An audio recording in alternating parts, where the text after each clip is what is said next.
Live sports. Thousands of live events. ESPN Plus originals. The exclusive home of the complete 30 for 30 library. Exclusive access. Top leagues and tournaments. And the biggest names in the game. ESPN Plus. Live sports. Thousands of live events. ESPN Plus originals. The exclusive home of the complete 30 for 30 library. Exclusive access. Top leagues and tournaments. And the biggest names in the game. ESPN Plus. Live sports. Thousands of live events. ESPN Plus originals. The exclusive home of the complete 30 for 30 library. Exclusive access. Top leagues and tournaments. And the biggest names in the game. ESPN Plus. Live sports. Thousands of live events. ESPN Plus originals. The exclusive home of the complete 30 for 30 library. Exclusive access. Top leagues and tournaments. And the biggest names in the game. ESPN Plus. Live sports. Thousands of live events. ESPN Plus originals. The exclusive home of the complete 30 for 30 library.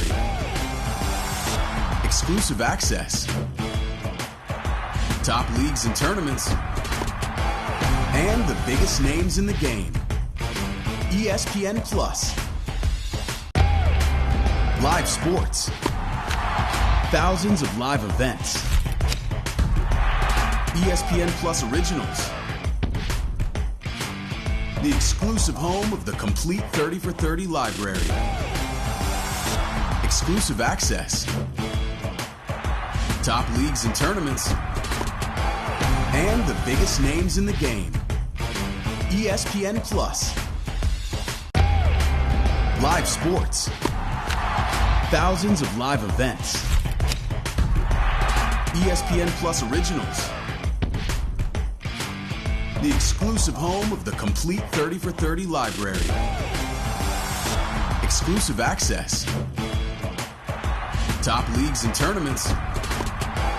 And the biggest names in the game. ESPN Plus. Live sports.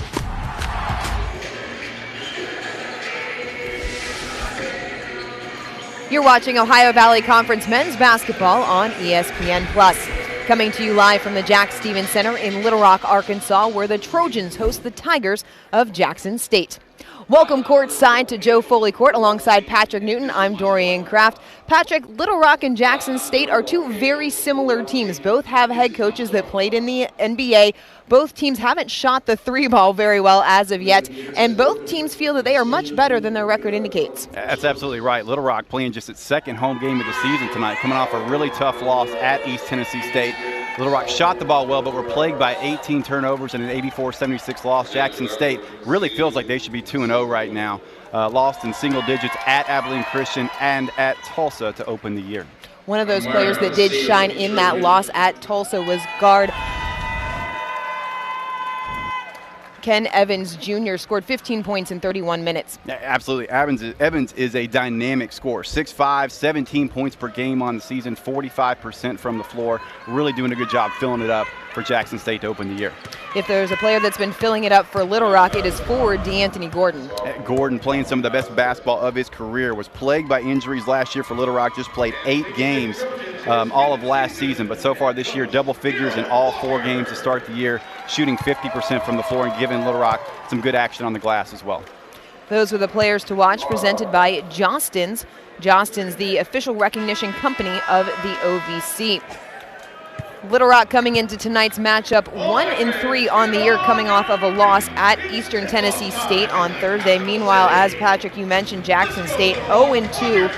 2 losses on the road at Abilene Christian to open the season back on November the 7th, and then a loss at Tulsa last Saturday.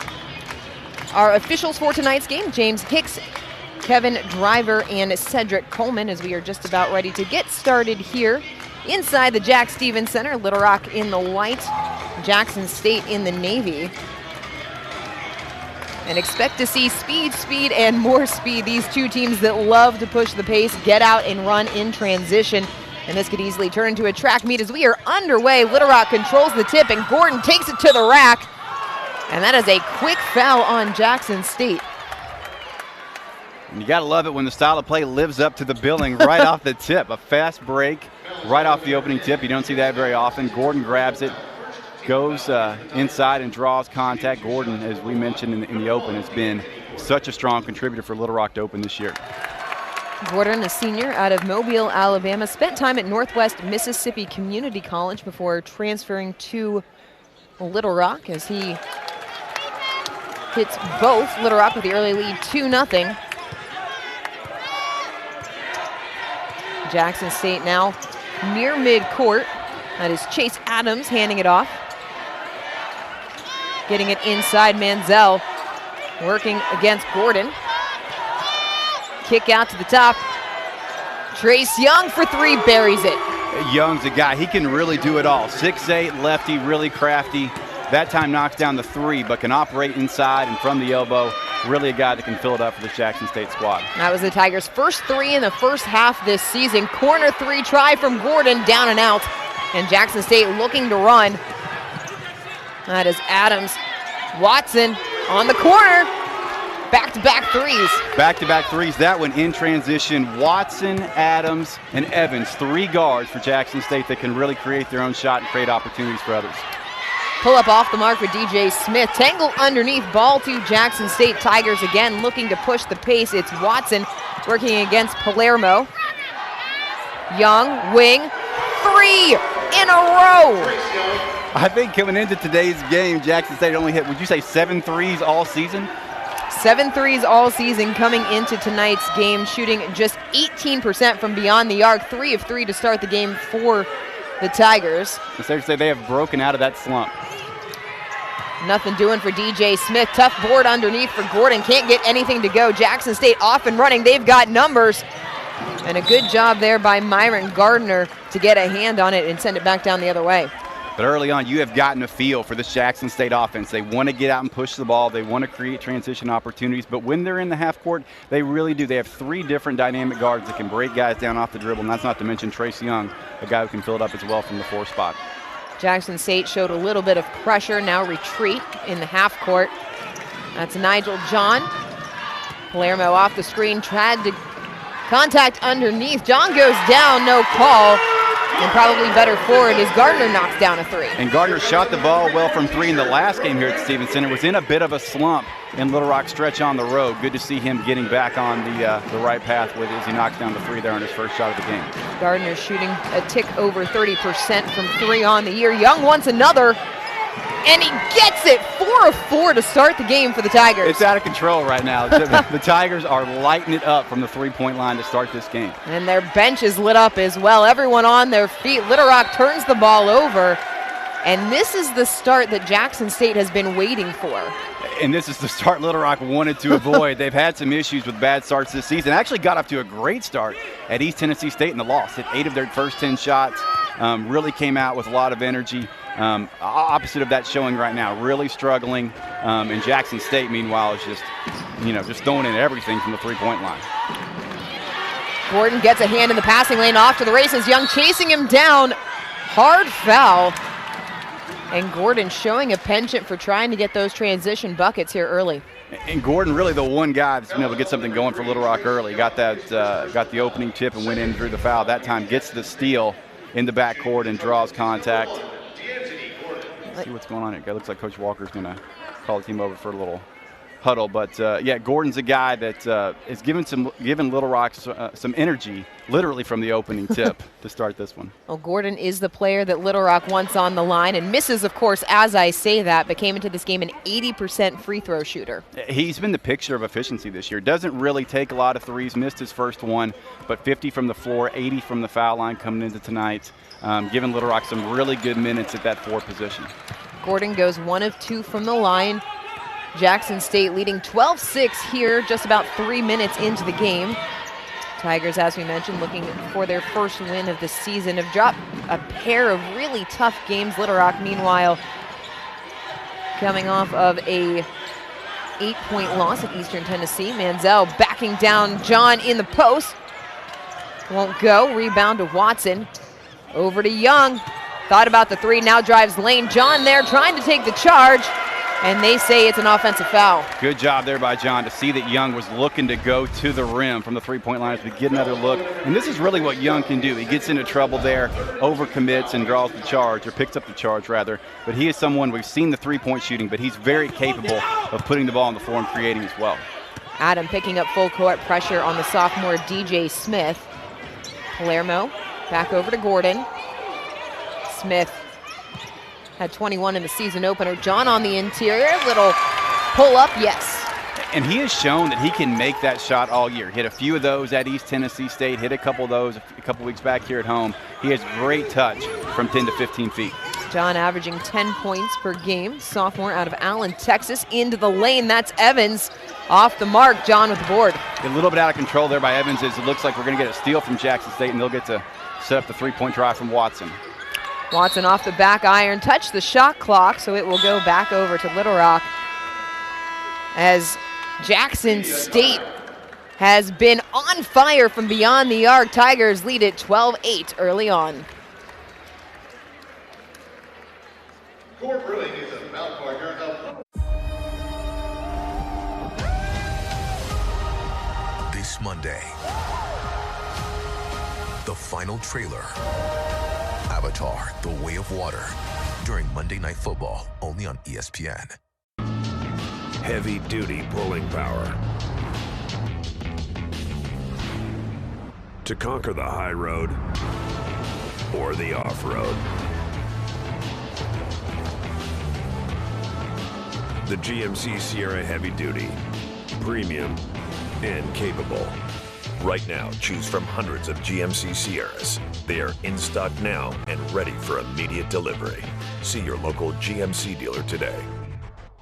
I ended up losing my job because of COVID. My biggest stress, I think, was not knowing how I was going to be able to afford my medication. I went to the pharmacist and I asked her if there was anything that she could help me with. And she's like, I already got it. Don't worry about it. Here's GoodRx. It was a huge chunk of change, like a good 75% that I ended up saving. I was like jumping up and down. Yay! I just couldn't be more grateful. A great story has magic, power, and every once in a while, it has miracles. As luck would have it, that's our story.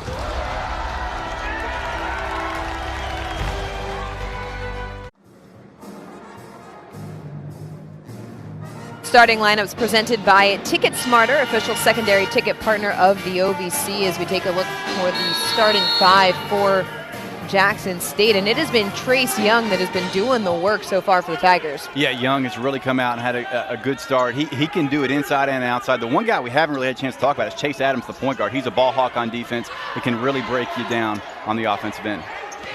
Palermo getting into the lane, little extra step there, and he'll get whistled for the travel. Turnover for Little Rock. That's going to be a point of emphasis tonight. Trojans did a good job in the season opening loss at Southern Illinois, keeping those turnovers to single digits. But since then, I believe at least 17 turnovers in each of the 3 games for Little Rock since. Well, Jackson State started the game with 3 straight threes, but now the Tigers on a scoring drought of 2+ minutes as Adams into the lane, kick out to Manziel. Getting into the post, pulls up his dribble, double team, but good vision to find Jamarcus Jones on the block. Yeah, great vision there by Mansell. Noticed the double team, found the open man, and Jamarcus Jones, big time athlete inside for the Tigers. Little Rock into the hands of D'Anthony Gordon. Skip pass to Palermo off the handle. And the turnovers starting to rack up for the Trojans. And that's what you don't want to see. That's just kind of a careless turnover. You know, that's not a result of pressure from the defense right there. Palermo's got to watch that ball into his hands.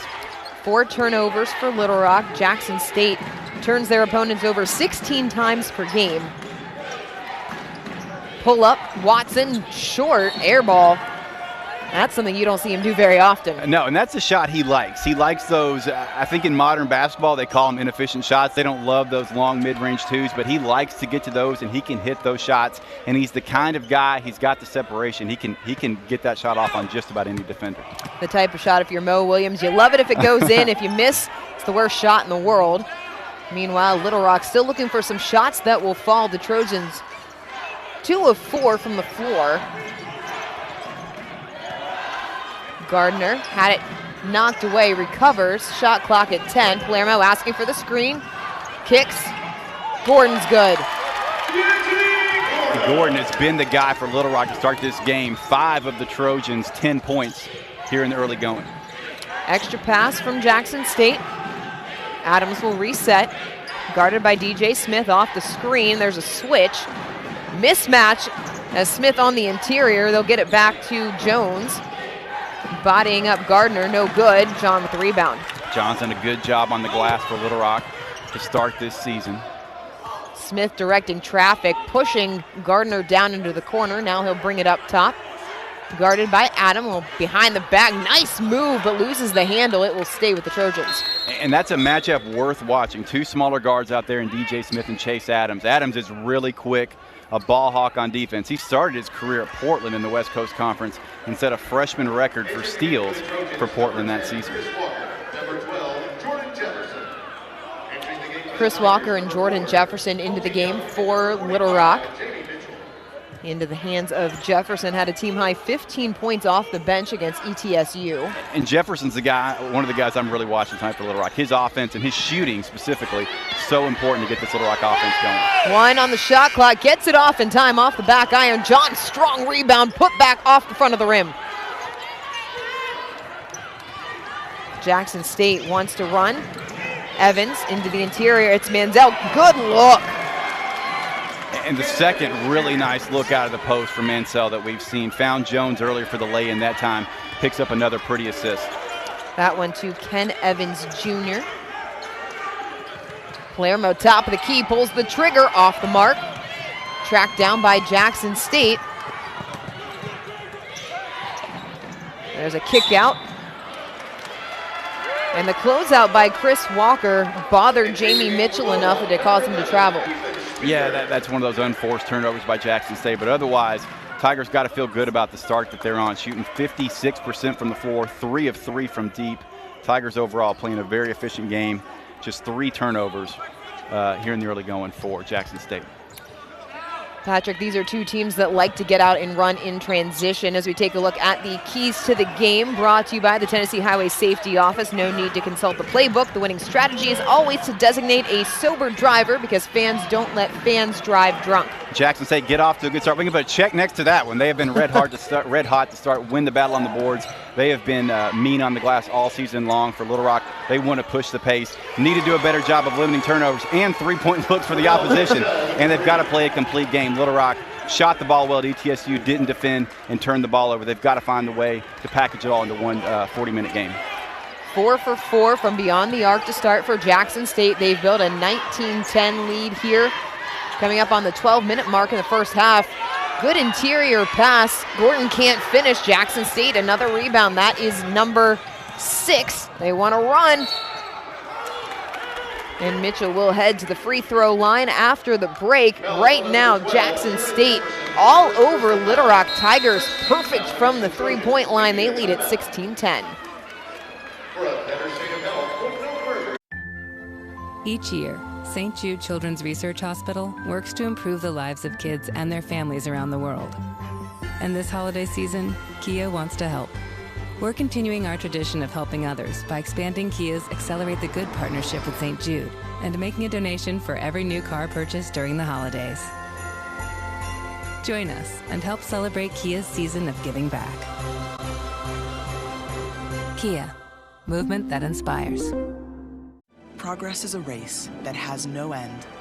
After every finish line, another challenge awaits. How can we continue to push innovation in a sport at the forefront of technology? This is how.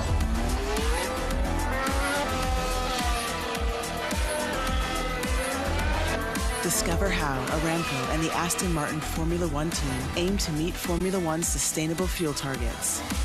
Aramco, powered by How.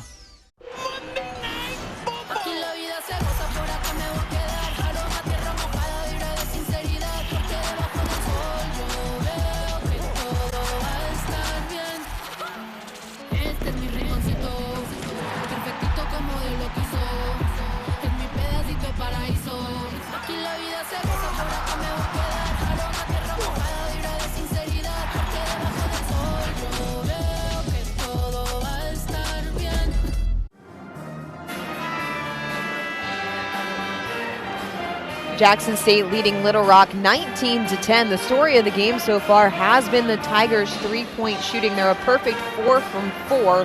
Make that 5 from 5 as our stat sheet just updated. Patrick, what's been allowing Jackson State to get such quality looks? It's been a little bit of everything. They've gotten some three-point looks in transition. They've gotten looks in the half court. I will say part of it in Little Rock's defense, Trace Young, 4 of 4 from the three-point line. He came in tonight shooting 12.5% from three on the season. I'm sure it was not on the scouting report to really be in this guy's grill on the three-point line, but he is making Little Rock pay from deep. And if you've watched him, if you look at his stats in past seasons, you know he's capable of doing this. But at least so far this season, this three-point performance is an outlier from Trace Young. Young had attempted just 8 three-pointers coming into tonight's game, and the frustration continues for Little Rock as that was a sure rebound into the hands of Ethan Speaker that he then turned over, and the ball right back with Jackson State. And Jackson State does a great job on the glass. They're plus 6.5 on the year. They do a really good job on the offensive glass. They're averaging more than 12 per game. The Trojans have to do a good job cleaning up those missed shots. Little Rock behind in the rebounding battle, 7-5 favor of the Tigers. Jackson State on a 6-0 run as that one taken strong and draws the foul. That is Zeke Cook going up against Chris Walker.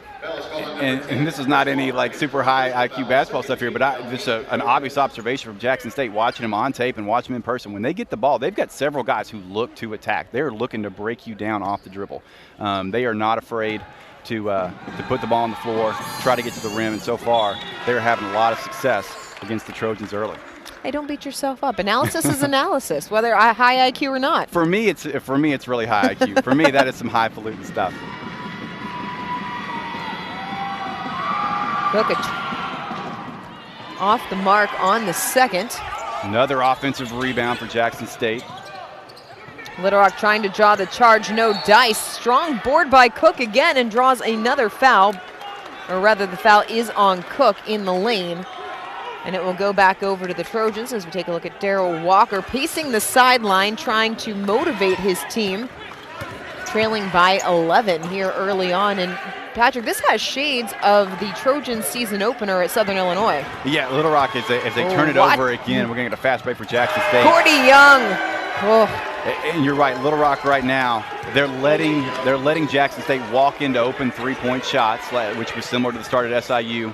Turnovers early, and just on the offensive end, just feel a little out of sorts right now. Interior pass to John goes up, but that finally gets the friendly roll.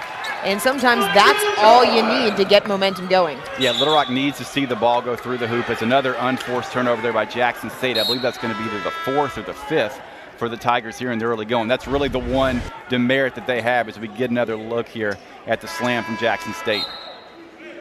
And those easy run out and transition points, what Jackson State really wants to get going. They create over 20 points per game off of turnovers. And Little Rock, a team that is turnover prone, that could be a danger spot for the Trojans. Yeah, again, that's an area that I think Little Rock it's going to be sort of a bellwether for them all season long. They did a really good job at SIU, but other than that, they've had issues, I think at least 17 in each of the 3 games since that loss at SIU. I will tell you that your vocabulary is definitely high IQ, Mr. Bellwether, as John foul line extended, it comes up short. Tigers come up with a rebound, want to push the pace as Mo Williams up and motioning his team forward. Spin move, second attempt, that's good. Tough move. And that's Jamarcus Jones inside, 6'5", 203. He is a heck of an athlete, can get off the floor, shows off the ability to finish inside on that play. Offensive foul going the other way as Chris Walker gets whistled. And that's going to be turnover number 8 for Little Rock. We're not even 10 minutes into this one. Little Rock got to clean up the play on this end of the court. Little Rock coming into this game, 59 turnovers through just 4 games, averaging just a shade under 15. They have bothered their opponents into 17 turnovers a game, so if there is one silver lining, they've been able to create at least as many turnovers as they've committed. But right now, Jackson State, the more solid team, and the team with the lead is the Tigers, have opened it up to 13 points. Little Rock extending the defense. How quickly did Adams get into the interior? Back out to Mitchell. Up top, that's Cook. Off the rim, John with the rebound. And missed shot there, but Jackson State, they are creating good looks in the half court. That time, that was a nice play to get an open shot just beyond the foul line. Just couldn't knock it down. Gordon on the interior, little hook shot goes. And Gordon has been the guy for Little Rock tonight. 7 of the Trojans' 14 points. Jackson State, they will play out of the half-court offense. They like to run some sets, read the defense, and go. Adams, kick out. It's good. Cordy Young knocking it down. Who is this team? Came into the game shooting sub 20% from the year from 3. They had just been lights out from beyond the arc to start this game. This is a team that's looking like they could be a problem if this is the way they play all year. That's a tough take in between the bodies for Myron Gardner. And that's what Gardner can do. He's an inside-outside specialist, can shoot the three-point shot as we saw earlier, but he's got the physicality to go inside and finish in the paint as well. Gardner, 6'6", 220, senior out of Detroit, Michigan. Adams turns the corner, little floater. No good on the roll. Battle underneath the boards. That's Manziel underneath. We'll have a whistle. And it looks like it will stay with Jackson State. And Jackson State, that's going to be their 4th offensive rebound of the game. Again, that's an area where they're very strong. They're great across the board on the glass. They're one of the best defensive rebounding teams in the country. Opponents have gotten very few offensive rebounds against the Tigers this year, but averaging 12 offensive rebounds per game on the season are the Tigers. In the loss at Tulsa, 16 offensive boards for Jackson State compared to just 4 for the Golden Hurricane. As Adams waving off Manziel. He'll back it out to half court, being guarded by Myron Gardner. Adams, little contact. Up top, shot clock at 6, 3-pointer continues to go down. That's back-to-back threes for Cordy Young. I don't really know what else to say at this point. Jackson State is just on fire, unconscious, and it's different guys. It's Trace Young. It's the other Young that just made that shot. Collectively across the board, they're knocking them down from deep. Well, this is what Jackson State saw in their season opener against Abilene Christian, but in reverse. ACU hit 7 first-half threes. Another run out. It's Young. Tons of contact underneath the basket. And no whistle on the first contact. There's a whistle on the second. And lucky no one was injured as there were bodies everywhere on the baseline. And that all started with Adams on the other end. This is what he's known for, is to get another look at Trace Young, who finishes the play off the feed from Colty Young. But Adams on the other end gets the steal, leads to the transition opportunity for Jackson State. So an and 1 for Young. That was the foul on Myron Gardner, foul number 2.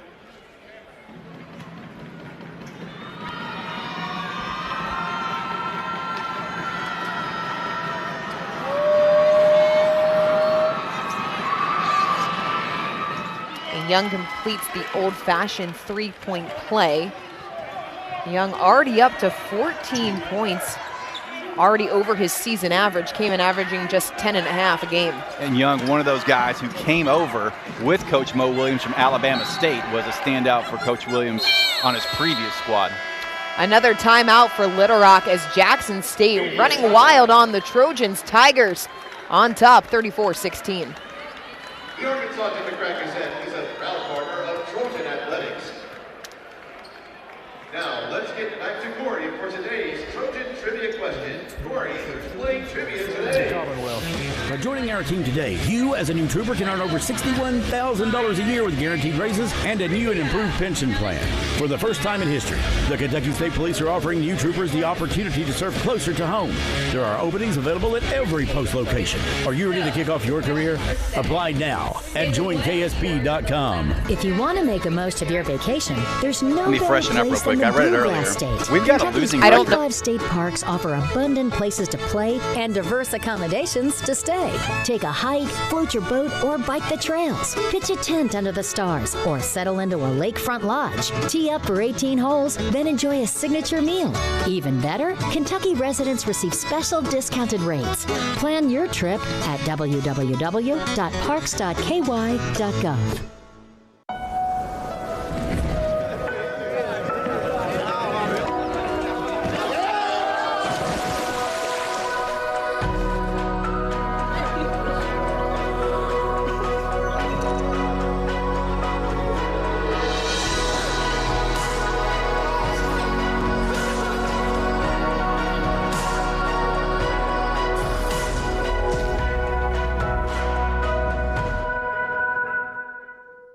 Visit Evansville, Indiana, where E is for everyone. Ideal for a weekend getaway, family reunion, group tour, concert or sporting event, small business meeting, or a large convention. Evansville has a fun, friendly environment with all the amenities of a big city. Exciting events, festivals, and attractions all year long. A thriving downtown with new hotels, nightlife, fabulous restaurants, and entertainment. We're conveniently located in the heart of the Midwest with all the charm you could ever hope for. Yes, Hoosier hospitality is alive and well. Come visit Evansville, and you will see E is for everyone.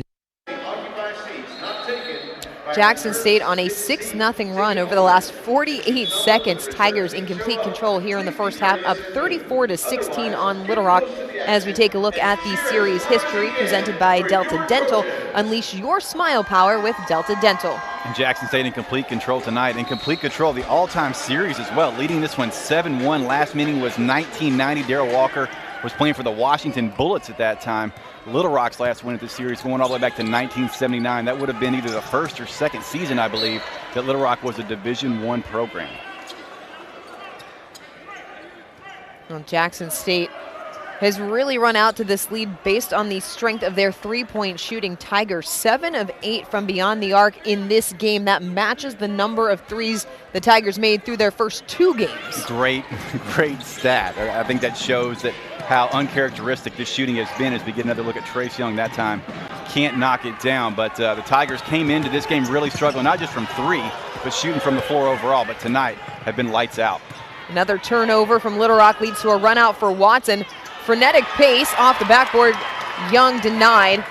Little Rock bringing the ball back up the court. Good job there by Nigel John on the recovery. Gets the block shot on Trace Young, who looked like he had the clean path at the rim. Isaiah Palermo, the veteran, trying to calm things down. Back up top to Gardner. Over to Jefferson. Palermo, shot clock under 10, taking it baseline, loses his footing. Finds Gordon in the corner, and that one goes over the top of the backboard. Off the mark, Little Rock not shooting horrible to start the game, but just can't keep up with the three-point shooting from Jackson State. Little Rock 6 of 14 overall, make that 6 of 15 after the miss from Gordon. Little Rock 1 of 4 from deep to start, and as Dorian just mentioned, 7 of 8 three-point shooting from Jackson State to begin this one.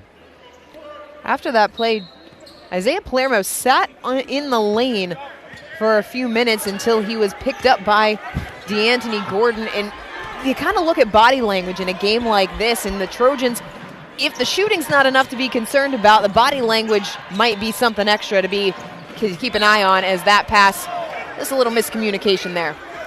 Yeah, you're looking for, especially from your veterans, to have some stronger body language and make sure those younger players aren't getting down in these situations, because, I mean, let's be honest, when the team comes out and hits 7 of 8 from 3 to start the game, it's easy to get down. It's easy for younger players to get disappointed, but you need guys like Isaiah Palermo, DeAnthony Gordon, Myron Gardner to keep guys focused.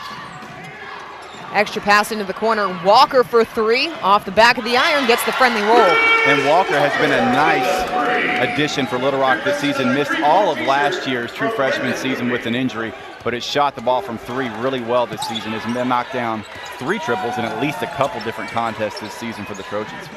Walker is a guy that Darrell Walker wants to be a more featured scorer. Another charge taken. That's Jordan Jefferson really trying to play his way into some more minutes. And Jefferson's a guy that really, he missed the first part of his freshman season last year, but for over the final, whatever it was, 12, 15 games of last year, really shot the ball well. 40+% from three as a true freshman. You don't see that very often. Came in and shot the ball well at East Tennessee and at Central Arkansas, Little Rock's last two games. Would like to see him continue that tonight. Has provided a spark off the bench in the last two. Pull up from Walker off the front iron. Rebound to Evans Jr. Jackson State wants to run. Kick out in transition, no. Gabe Watson smartly decides to pull it back. Evans Jr. will reset at the top of the key. And Evans Jr. has been quiet tonight. I think if you told Little Rock that he was going to be limited to 2 points through the first 15 minutes, they would have been really excited. Nigel John took a shot to the face, and that left Manziel wide open, easy bucket as John heads over to the side of the court with his jersey covering the lower part of his mouth. Yeah, looks like he must have got popped in the mouth. He went down as the play was still going on, leading to the open layup for Mansell. Looks like we're going to take the officials are going to take another look at this altercation. And we're going to have a review on the play, checking to see if it was inadvertent contact, potentially a flagrant when you're reviewing for a play like this. Yeah, and we'll see if we can get another look at the replay here possibly. But just watching it in real time, I had my eyes on both of them. I really didn't see much there. I don't doubt that he was hit in the face, but it didn't look like it was anything that was intentional. It looked like a basketball play. There may have been some physicality in between the two, but there wasn't anything that was over the top as we take another look. Yeah, we'll get another look here. And he gets the elbow up into the face just a little bit there. Did you see anything malicious in that? I did not see much there. That looked like a basketball play. Well, Darrell Walker certainly saw enough to be frustrated about as he took a couple steps out onto the court as John walked back over to the huddle. And if you're Darrell Walker in this situation, how do you get your team back on track? Well, I think it starts on the defensive end. I think that's really where it begins for Little Rock. I mean, you just can't allow a team to shoot 61% from the floor. That's not even going into almost 90% from the three-point line. You're not giving yourself an opportunity. You've got to get stops, and you've got to, as we get another look here. And it looks like, yeah, the right elbow maybe caught him just before we saw the replay the first time. So as you take a look on the inbound or the entry pass, it's the right elbow of Manziel that caught Nigel John, who has a bloody nose. That's why he immediately went over to the bench. And I don't think we're going to get anything extra from it. And it looks like they're just going to resume play. They will say incidental basketball contact and move on with Jackson State leading 36-19 here in the first half. Tigers have shot the ball extremely well, 62% from the floor, 88% from beyond the arc. Tigers 7 of 8. Meanwhile, Little Rock 41%, not a bad shooting percentage for the Trojans, 33% from beyond the arc. As the kick out to Walker, another three, buries it. And that's what Walker does. He's done it all season long. And I like this lineup on the court for Little Rock right now. It gives you a little more shooting with Jordan Jefferson and Chris Walker on the floor. Little Rock extending the defense. It's Gordon out on top. Into the middle. Ethan Speaker battling. Strong take by Young off the glass. Close to being a goaltend. No call. They'll head the other way. Yeah, I thought that was going to be a goaltend on Gardner, but he doesn't get the whistle. It's another clean look for Walker. A little bit of a heat check there for Walker off the mark, and then a ticky-tack foul at midcourt. That's going to be team foul lead number 6 for Little Rock. So next one in Jackson State will be shooting free throws. That's the second on Walker. Gardner also has 2. That's going to be Smith now checking in for Chris Walker. Smith's the guy, I think, for Little Rock. They need to get him a little bit more. He needs to look to be more involved in the offense, in my opinion. He needs to be a little bit more aggressive, breaking down his defender with the dribble. He's a guy who has the potential, I think, to be a really dynamic playmaker for Little Rock. Season high 21 points in Little Rock's opener at Southern Illinois. Pull up for Young. Can't miss. And that's really where he operates more so than the three-point line typically. He likes to get at that elbow. He can shoot from that spot. He can put it on the floor. Just a really solid all-around 4 for Jackson State. Little Rock looking for answers Smith off the screen, now wants the screen. Jackson State comes with the double. Smith trying to split it. Someone's got to be open. Extra pass to Gardner, buries it. And suddenly now Little Rock starting to find its throat from three. Walker knocks down a couple. That time it's Myron Gardner. Trojans trying to claw their way back into this one. Trojans 4 of 9 from beyond the arc, trail it 39-25. 3 white jerseys swarming the ball. Speaker takes it away. Smith trying to run. Little Rock with numbers, pull up from the foul line. Doesn't get the roll, but there's Speaker for the putback. Great tip there by Speaker, and it was his defensive effort on the other end that got the transition opportunity started. No one on the inside. Easy bucket for Jones. Breaks a cold streak for Jackson State. Speaker down and out, gets his own rebound. Easy putback. And Speaker has really come on the last couple games for Little Rock. Played well, got his first action of the season at UCA, scored 6 points, and then had 11 at East Tennessee State. Little Rock trying to make a comeback. Buckets their last 3 times down the court. Trojans still trail Jackson State 41-29. Adventure confidently with the most fuel-efficient full-line automaker in America. The all-new CR-V and CR-V Hybrid, part of the Honda line of rugged vehicles. Visit your local Honda dealer where new vehicles are arriving daily. Buy online or reserve from select Honda dealers.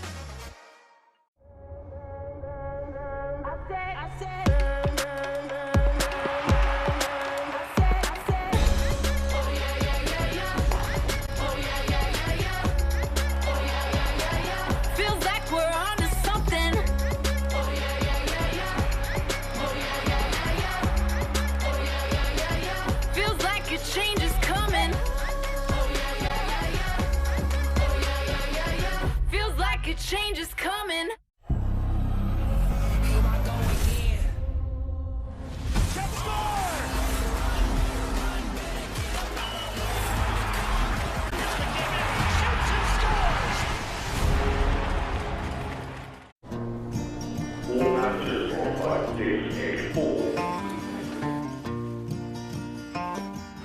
Mom, I got you something. If I could be, baby, where you are. If I could be, baby, where Distance means so little when a gift says so much. Etsy has it.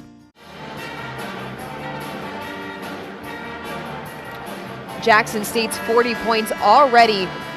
Their most in a first half, make that 41 points. Their most in a first half this season.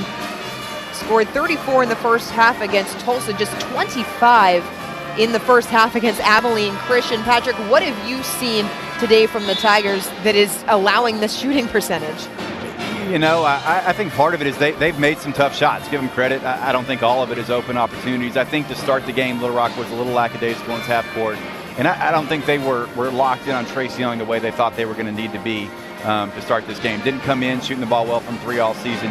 He came in and got hot. He has 5 of their 8 3-pointers and 18 of the 41 points. So Trace Young has kind of been a one-man wrecking crew for Jackson State through the first 17 or so minutes. Young with 18 of Jackson State's 41 first half points. Still 2.5 to play. A little miscommunication from Jackson State there, and if there's something we haven't seen from the Tigers in the first half, it's been those type of turnovers. Yeah, they've done a better job of that. Little Rock with 11 miscues. That's going to be the 8th for Jackson State. Jackson State has just made so many shots in this first half. It's covered up some of their mistakes. Really, their turning the ball over has been the one thing that has helped them, has allowed Little Rock to get off the hook defensively. Off the ball foul on Gabe Watson working against, or rather they call that on Zeke Cook working against Ethan Speaker. 23 on the shot clock. Gardner to inbound into the hands of Jordan Jefferson working against Watson. Jefferson pulls it out.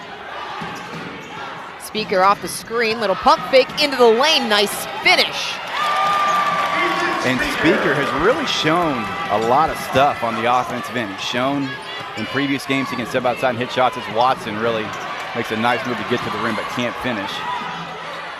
Jackson State with the rebound. Now Watson in the corner off the front. Battle underneath.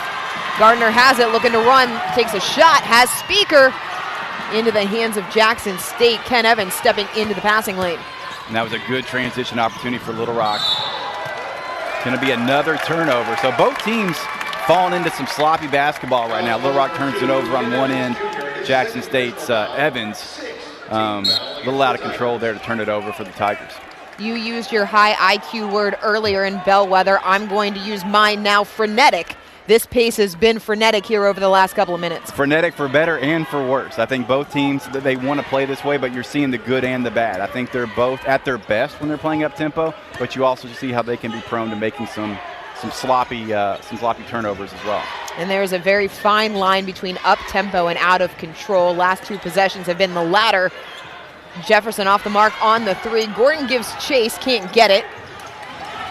That's a good look for Jefferson. Sorry, Dorian. That's a great look for Jefferson from three. Just couldn't knock it down. No problem. That's what you're here for. You're here to tell us why that was important. Jackson State slowing the pace here with just over a minute to play in the first. Entry pass on the interior. Turnaround from Cook. No. They're going to get Speaker with the body. And nice pass there. I believe that was Jones with the interior feed.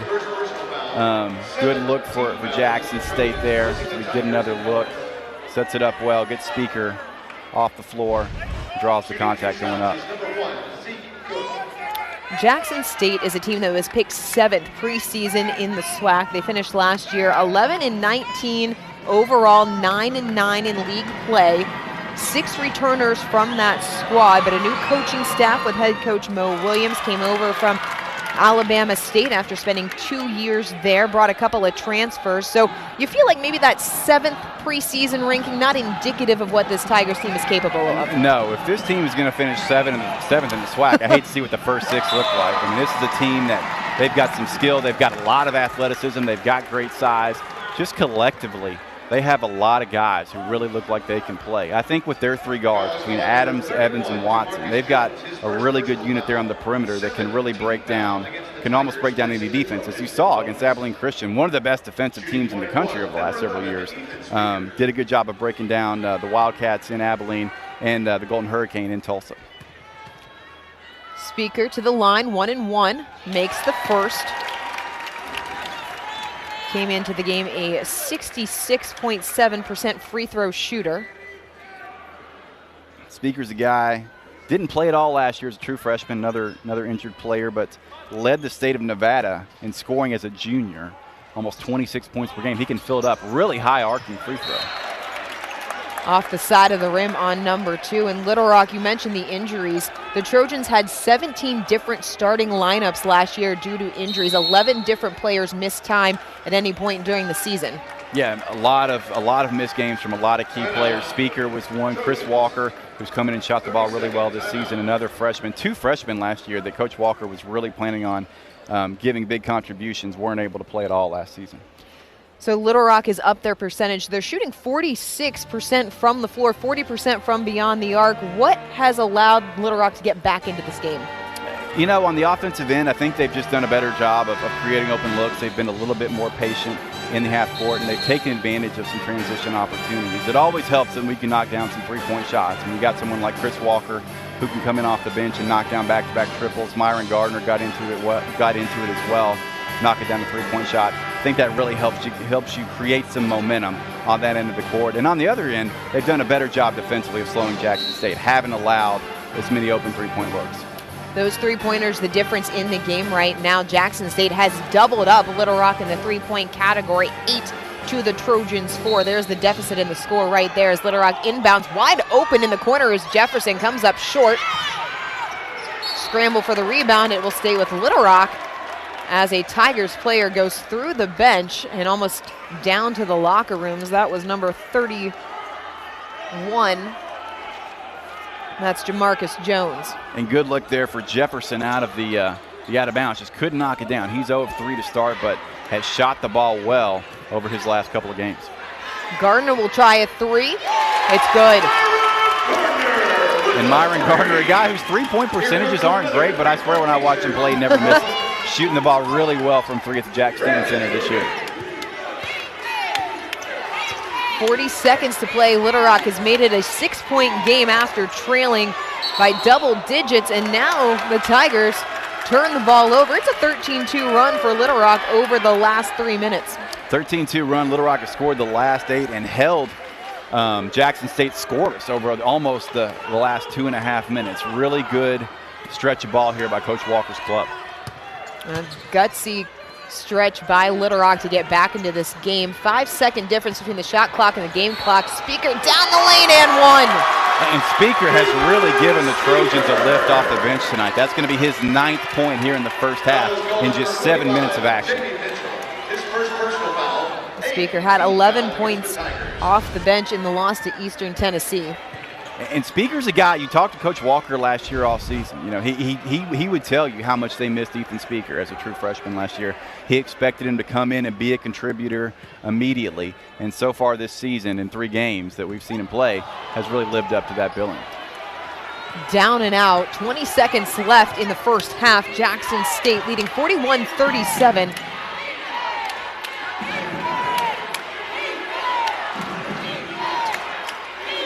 Largest lead of the game was 18 points. That was the 8:29 mark. 5 on the clock. Adams looking for some room, nowhere to go. Gonna have to put it up in the corner. It is off the mark from Jamie Mitchell, and Little Rock clawing their way back. A 10-0 run over the last 2:45. They've made it competitive as it's 41-37 in favor of Jackson State at the half.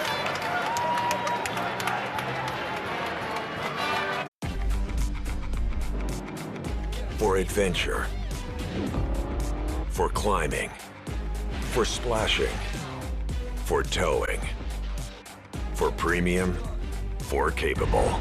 The GMC AT4 lineup, premium and capable. That's professional grade from GMC. Or get 3.9% APR financing for 72 months and no monthly payments until 2023 on select Sierra light duty models. Need money for after-school and educational programs for your child? Qualifying families can receive $500 per child through Ohio's after-school child enrichment accounts. Find out if your family qualifies by visiting aceohio.org today. That's aceohio.org.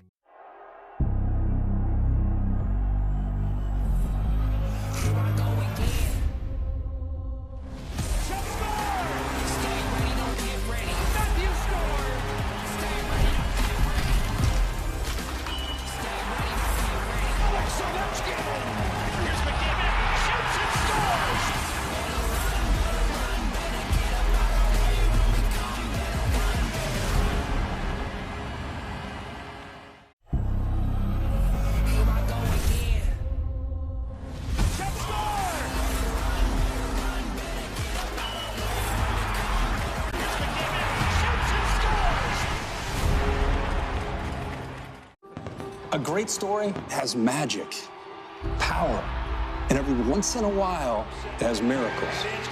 As luck would have it, that's our story.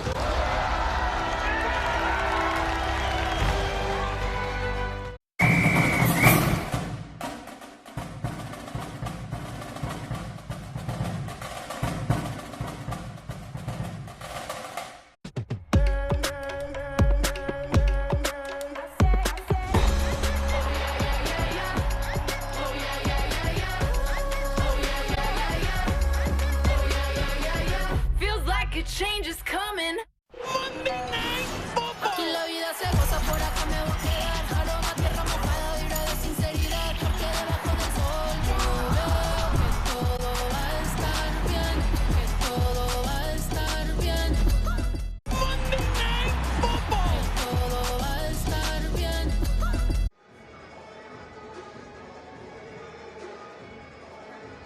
Jackson State leads Little Rock 41-37 at the half.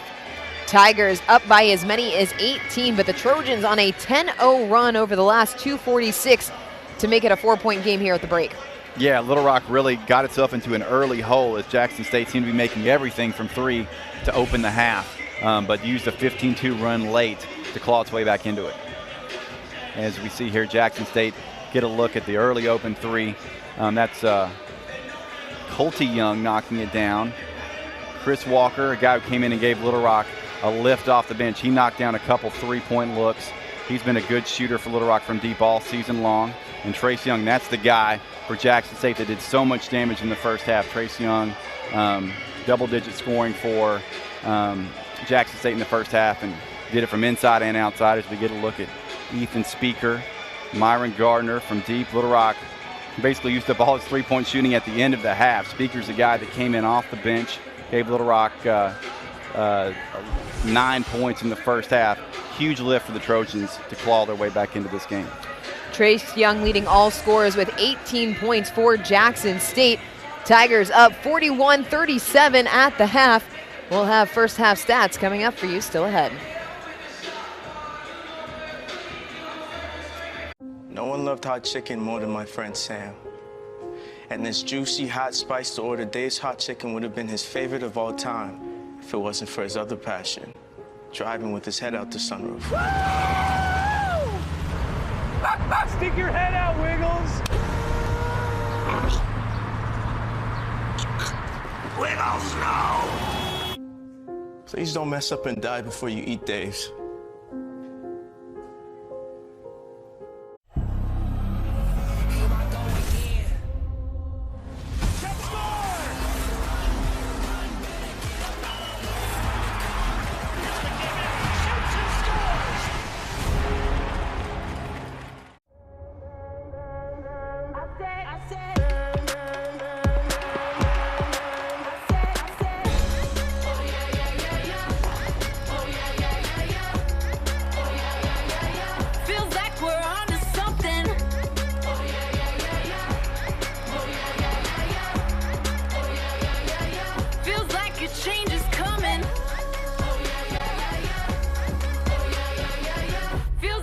Change is coming.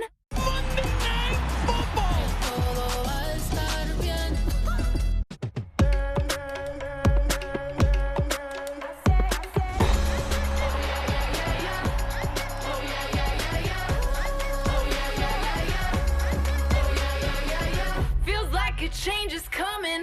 Carson and Harry still going toe-to-paw in today's staring contest. These eyelids don't go down by contact. Want to go head-to-head with the Heisman? Visit theheismanhouse.com. Are you ready for football to get down to the nitty-gritty? Or whatever this is? Are you standing up, breaking down, and staying hyped for football? Good. Then you're ready.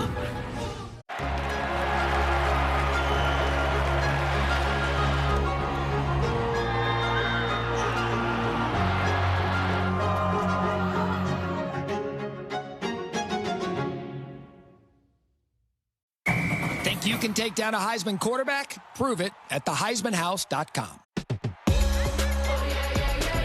Feels like a change is coming.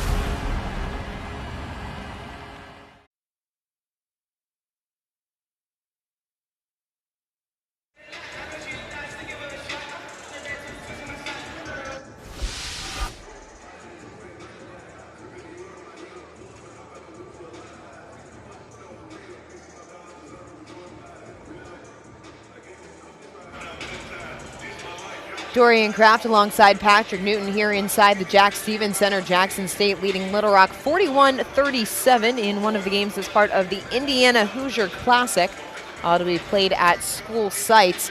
And Jackson State came out firing on all cylinders, 4 of 4 from beyond the arc, as we take a look at the halftime stats presented by Digital Scoreboards, a proud supporter of the OVC. Digital Scoreboards provide indoor and outdoor displays. And Patrick, really three-point shooting has been the story of this game. But as you take a look at the stats outside of the three-point shot, what stands out to you? I think when you look at the stats overall, well, it's tough when you say outside of the three-point shooting. But otherwise, I think what stands out to me is how even it is the rest of the way. Turnovers, 11-12 in favor of Jackson State. Points off turnovers, tied at 12 apiece. Total rebounds, Jackson State's +1 on the glass. Offensive rebounds tied at 6 apiece. Even second chance scoring, not a big advantage there. Little Rock up 8-4. Otherwise, it's been a very evenly played game. The difference is the three-point shooting, and that's my fault. I hamstrung you, but we talked about rebounding. That's the thing that stands out to me is Jackson State plus 6.5 through 2 games on the boards. But so far, Little Rock has been able to hold their own. Yeah, Little Rock has done a great job on the glass. That's an area where Jackson State has thrived so far this season, both on the glass overall, but specifically on the offensive end. Jackson State does have 6, halfway on their way to their season average of 12 offensive boards. Little Rock's got to continue to do a good job of battle inside and keep Jackson State from getting those second chance opportunities. The upcoming schedule is presented by Kentucky State Police. Kentucky State Police is hiring the next generation of troopers who will serve the Commonwealth. New troopers will earn $61,500 a year with guaranteed raises throughout their careers. We take a look at what is coming up for the Tigers as part of that Indiana Hoosier Classic. At Michigan, at Indiana on November 25th, at Miami of Ohio, and then we'll play the Mustangs of SMU on December 3rd. Something with this Jackson State group, they won't play a home game until January. Their first 14 games of the season on the road. That December 14th game is a neutral site, so not technically a home game, but it is in Jackson, so a little bit closer to home before that true home game. We'll take a look at the upcoming schedule for Little Rock when we come back. 41-37 Jackson State at the break.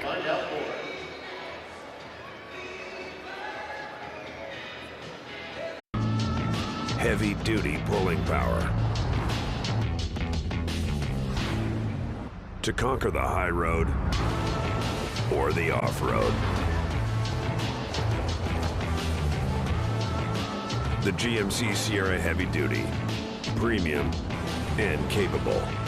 Right now, choose from hundreds of GMC Sierras. They are in stock now and ready for immediate delivery. See your local GMC dealer today. This might be the most emotionally charged match of the modern era. So Black Girl Hockey Club is all about building a community within the community. A heart-pounding atmosphere. This is the loudest that has ever been here.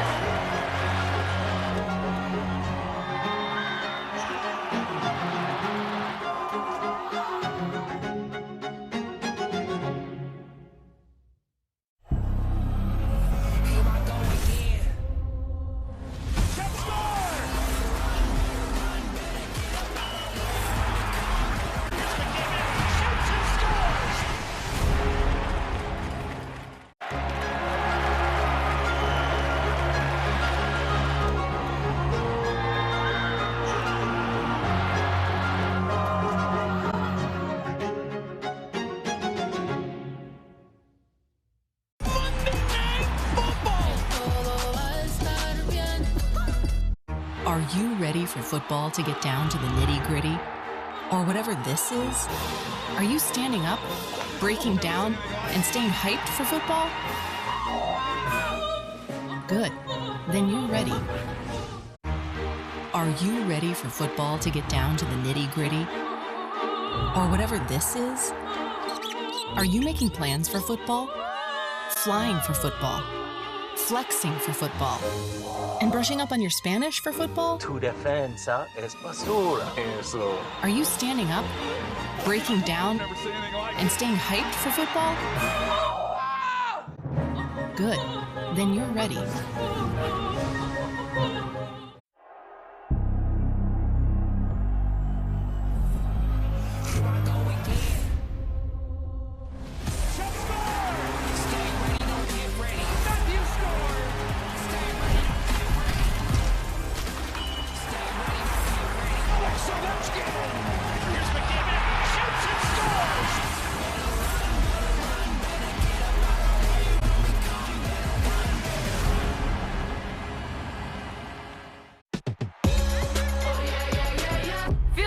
Change is coming. Who blinks first? Visit theheismanhouse.com and see if it's you. Minutes away from the second half here inside the Jack Stevens Center. Tigers leading the Trojans 41-37 as we take a look at what's coming up next for Little Rock. Part of that Indiana Hoosier Classic. Little Rock continuing their stretch on the road, and it all starts with a game at Indiana on November 23rd. That's right. We'll take on the Hoosiers on November 23rd. We'll then travel to Miami to Oxford, Ohio, to take on Miami of Ohio on November 26th. Take the trip out west to San Francisco on November 30th before coming back to the East Coast, take on Memphis on December 6th. Assembly Hall, one of those hallowed grounds of college basketball, up there with Rupp Arena, Cameron Indoor. Patrick, what's your favorite indoor arena in college basketball? You know, I'm partial to Rupp Arena, being the I Kentucky knew you were going to guy. say that. I would say Fall Gown Fieldhouse is the top venue in the country if I had to say number one. That would Is be my that choice. on the top of your list of places you would want to watch a game? Absolutely, yeah, absolutely. That would be my number one. In terms of history and environment, I think that's number one. The Fog is good. I actually think I would go Cameron Indoor but I would want it to be UNC Duke. I'm picky. Yeah. Oh, yeah. Well, if you go rivalry game, they could all be. The place is going to be frenetic, you know. Regardless, a really big opportunity for Little Rock to get that game in Assembly Hall against a Power 5 opponent in Indiana. Part of that conference play prep, all of these games in the non-conference, really working to prepare teams for that conference play. And what can Little Rock take from that first half and apply it here in the second 20 minutes? Yeah, I think the resiliency is the first thing you got to point out in terms of what they can carry over. I mean, I think Little Rock showed they can take a punch in that first half. They came out, and at one point we were talking about how the body language looked bad, how guys were sitting down on the floor and not getting up. They were able to claw their way back into that game. They did it with defense. They limited Jackson State over the last 5 minutes or so, did a great job of containing Jackson State's half-court offense and kept them out of transition, and were finally able to knock down some shots on the other end. Chris Walker checked in, really got things going with the three-point looks, and then Ethan Speaker, talk about coming in and giving Little Rock's offense a huge lift over the final 4 or 5 minutes, finishes with 9 points for Little Rock in that opening half. For the Tigers, went a little bit cold there at the end of the half. How does Jackson State get back on track? I think they've got to get back to what they were doing. I don't think that three-point shooting, that crazy 80+% mark they were at for a good chunk of the half, that's not sustainable. But what they can do is they can get out in transition, and they've got 3 guards who can really break people down in the half court. I think that's what Coach Williams is going to look to in the second half. Try to get Ken Evans a little bit more involved. He was relatively quiet in that first half, just 2 points on 1 of 2 shooting. That's uncharacteristic, both in terms of the point total and the field goal attempts for him in 14 minutes in the first half.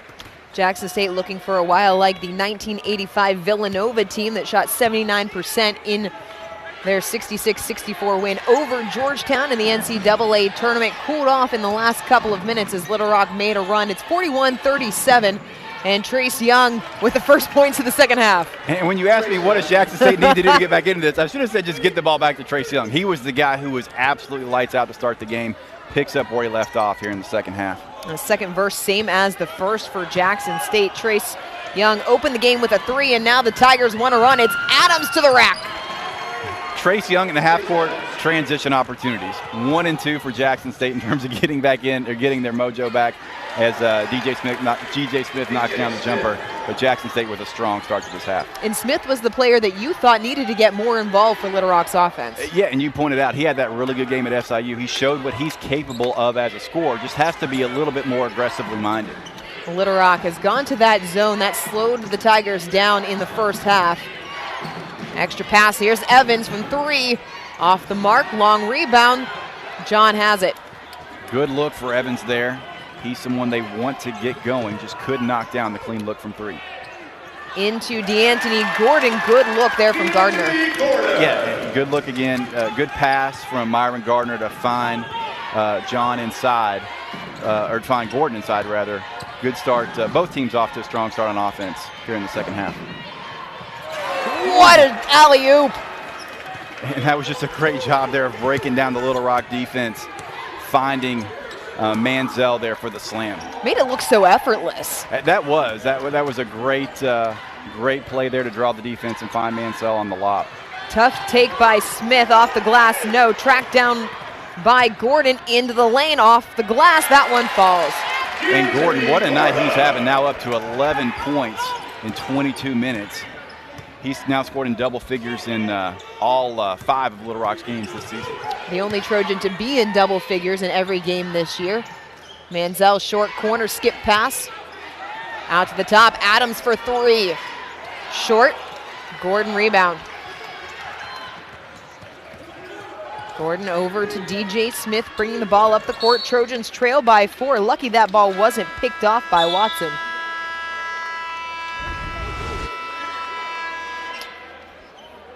emphatic horn here inside the Jack Stevens Center as we take another look at that emphatic alley-oop by Ramel Manzel. And Little Rock continues to do a good job of hanging around. Other than that slow start where Jackson State was so hot from three, Little Rock has done a nice job of staying in this one. Gardner working on Evans, step back three. That goes. I'm telling you, that guy in this building is lights out from the three-point line. He can, when he's on, he can do it all. He's got the inside-outside game for Little Rock, can step out and hit that shot, and has the first step and the strength to really do damage in the paint as well. 14 for Gardner, gets Little Rock within 1. Adams working on Speaker, draws the foul. It's going to be the second personal foul on Ethan Speaker. Need to take a look at Little Rock's personal foul situation. Chris Walker, only guy for Little Rock with 3, so no, at least individually, no major foul issues for Little Rock at this point. Should mention Jovan Stulic not available tonight. Injury related as Young, another triple. That one too long. Smith battling for the board, gave up some height. Jackson State with the ball. Evans, strong take to the rack, denied.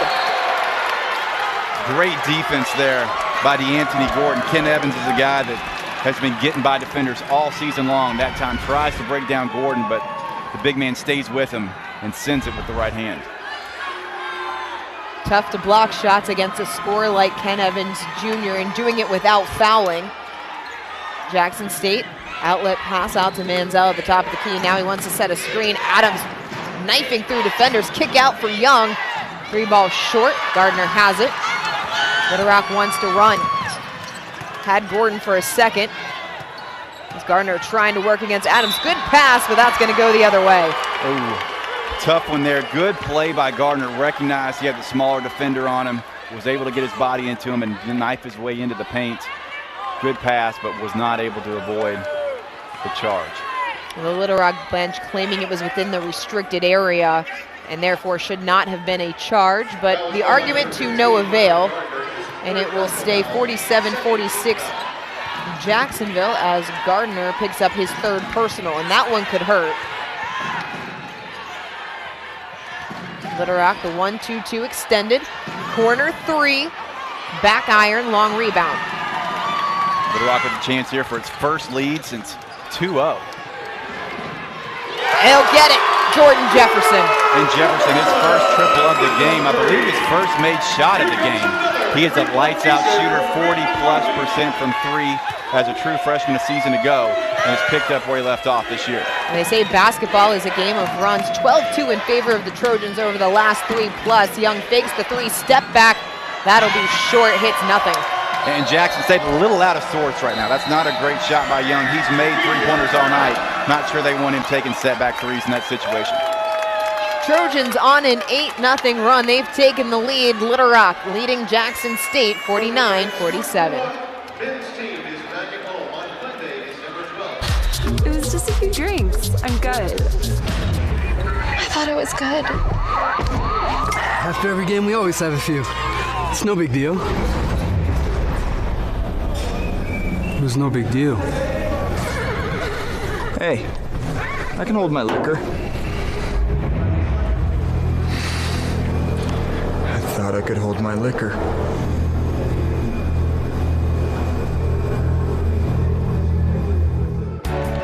Health coverage fans, this is the matchup we've all been waiting for, where you find quality, affordable coverage that's right for you and your family through Connect. And it's about the simplest play you can make. Just go to connect.ky.gov and get started. Now more people than ever will qualify and save more by enrolling through Connect. So get off the sidelines and in the game anytime between now and January 15th. Team Kentucky for the win. Connect, together for a better Kentucky.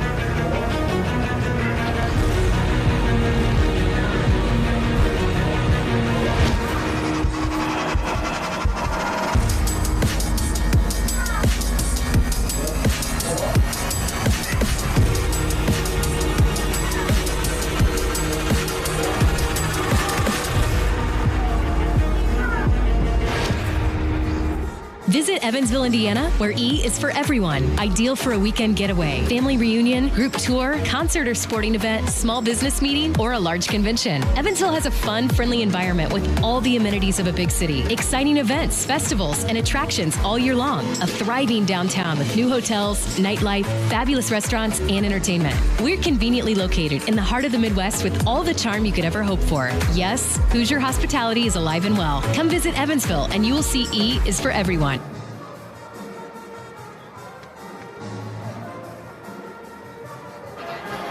Dorian Kraft alongside Patrick Newton as we take a look at Mo Williams, the first-year head coach of Jackson State. And as we mentioned, both teams with a coach that has that NBA experience. That's right. You're looking at Mo Williams, LeBron James' first All-Star teammate back in 2009 in Cleveland, played 13 NBA seasons with 7 teams. Of course, also won a title with the Cavaliers in 2016. And we all know about Coach Walker.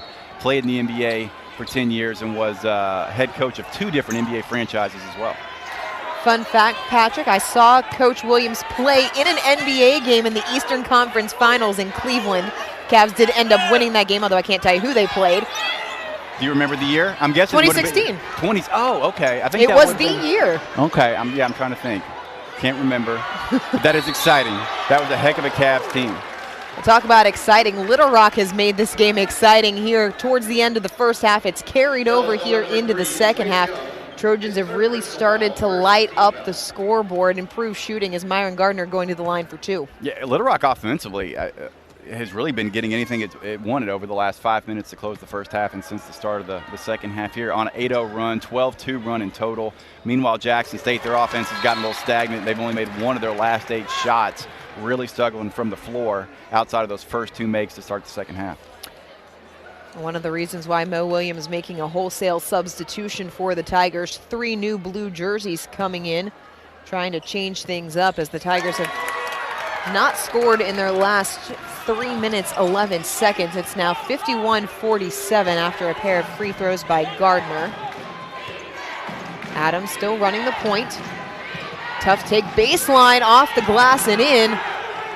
That was Jamie Mitchell fresh off the bench. Yeah, really nice drive there by Mitchell. Ripped it through left hand along the baseline. He's one of those Jackson kids that came over with Coach Williams from Alabama State. Tigers showing a little 3-court pressure. They drop back. Speaker kick for Jefferson in the corner. Quick closeout by Cook. Batted away. Adams wants to run. Wisely pulled it out as Gardner was waiting for him. Cook into the lane, bucket in 1. Zeke Cook there with a strong take. He's been quiet so far tonight, just a single point. That time does a good job of catching the ball in the lane, putting it down with 1 dribble with the right hand and finishing 3 from Speaker. He'll have a chance at the old-fashioned 3-point play. Tied at 51. Little Rock has led this game for all of 1 minute and 36 seconds. The other 23-40 has belonged to the Tigers. And we will stay tied at 51 all after the missed free throw. Jefferson to Speaker, foul line extended, 1 dribble pull up, kicks out. DJ Smith off the rim. Good job there by Speaker to find Smith. Good defense there by Jackson State on the contest. 3 ball off the rim. Gordon battling for the boards. Cook comes down with it, but he's out of bounds. Yeah, going to stay with Little Rock. Little Rock continuing to get good looks on the offensive end. That time it was Ethan Speaker, caught the ball at the elbow off the feed from Jefferson and finds an open Smith. Good look from 3, just couldn't knock it down. If there is a stat that Little Rock can point to, it is rebounds. Right now, Trojans winning that battle 26-19. That is something no one's been able to do against the Tigers this year as Jefferson gets hit as he releases. They count. Nope, thought they were going to count it. They're going to say it's on the floor. In Little Rock, you mentioned their success on the glass. Also with 10 offensive rebounds. Jackson State has done a great job on the defensive glass all year. Little Rock with a 12-4 edge and second chance scoring so far tonight. Speaker, short corner. 10 on the shot clock. Smith looking, no one open for Adams. Tough defense. Smith is going to have to let it go. Step back, gets it. What a shot. What a shot. I didn't think he had any chance there. Was really having a tough time breaking Adams down, but hits a really tough leaner at the right elbow. Smith, the budding face of this program, the North Little Rock product from just 2 miles away across the river. Big shot gives the Trojans back the lead. Adams dribbling through defenders, bodies on the floor. Through traffic, it's Mitchell, takes some contact, no call. Bounces off the front of the rim, and Gordon gets the rebound.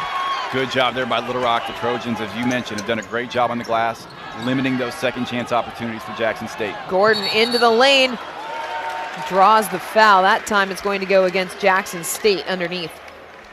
Gardner's so explosive off the dribble. We'll send him back to the foul line where he's 2 of 2 on the night.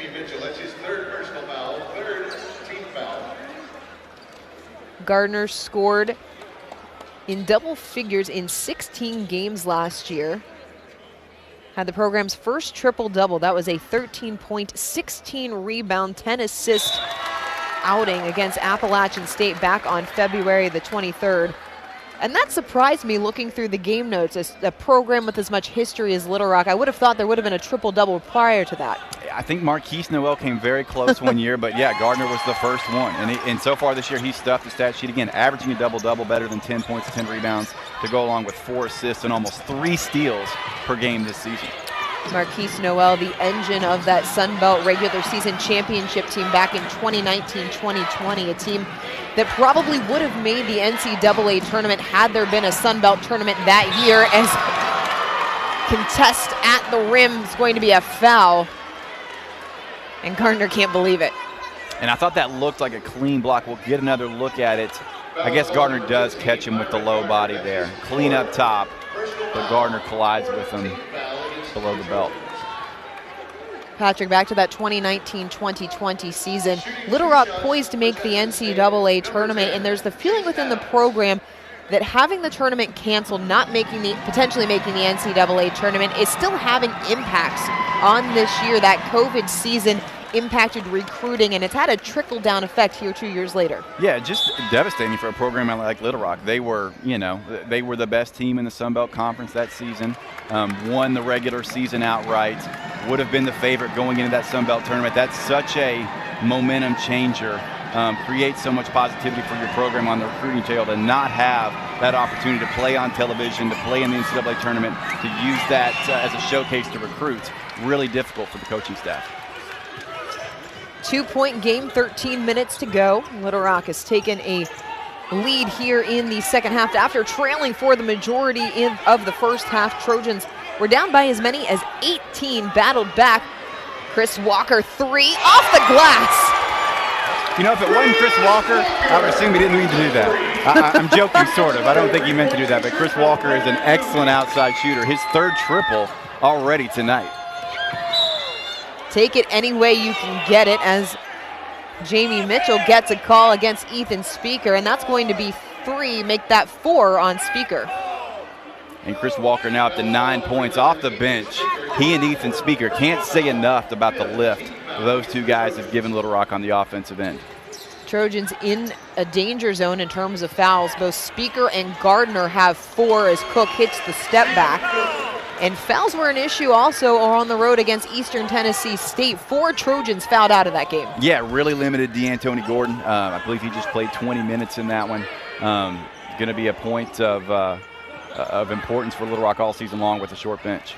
Baseline drive, kick to Jefferson, buckets. Another triple for Jordan Jefferson. I've said I like those lineups with he and Walker on the floor together. Those two guys can really stretch the defense and open things up for the Little Rock offense. 61-55, under 12. Jackson State looking for an answer. They get a turnover instead. Jefferson bringing it up, half court set. Jackson State looked like they were in a matchup zone for a second. Back to man. Pick the pass, that's Young. On the run out for the trail. Little finger roll, nice transition basket. Yeah, bad pass there by Chris Walker. The kind of turnover you can't have, those pick 6 opportunities for the defense. Almost had it taken away again. Speaker in the lane. He was triple teamed. There was someone open, but Speaker traveled before he could get the pass off. But Little Rock has hit 3 of their last 3 from the floor. Trojans have opened up a 61-57 lead over Jackson State here inside the Jack Stevens Center. This sounds like it's broken. This isn't blowing any air. There's actually water around the sump. We know.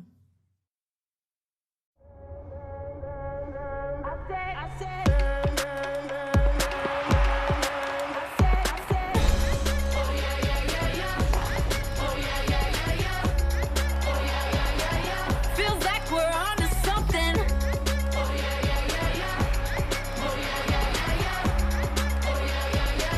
Feels like a change is coming. Feels like a change is coming. This might be the most emotionally charged match of the modern era. So Black Girl Hockey Club is all about building a community within the community. A heart-pounding atmosphere. This is the loudest that has ever been here.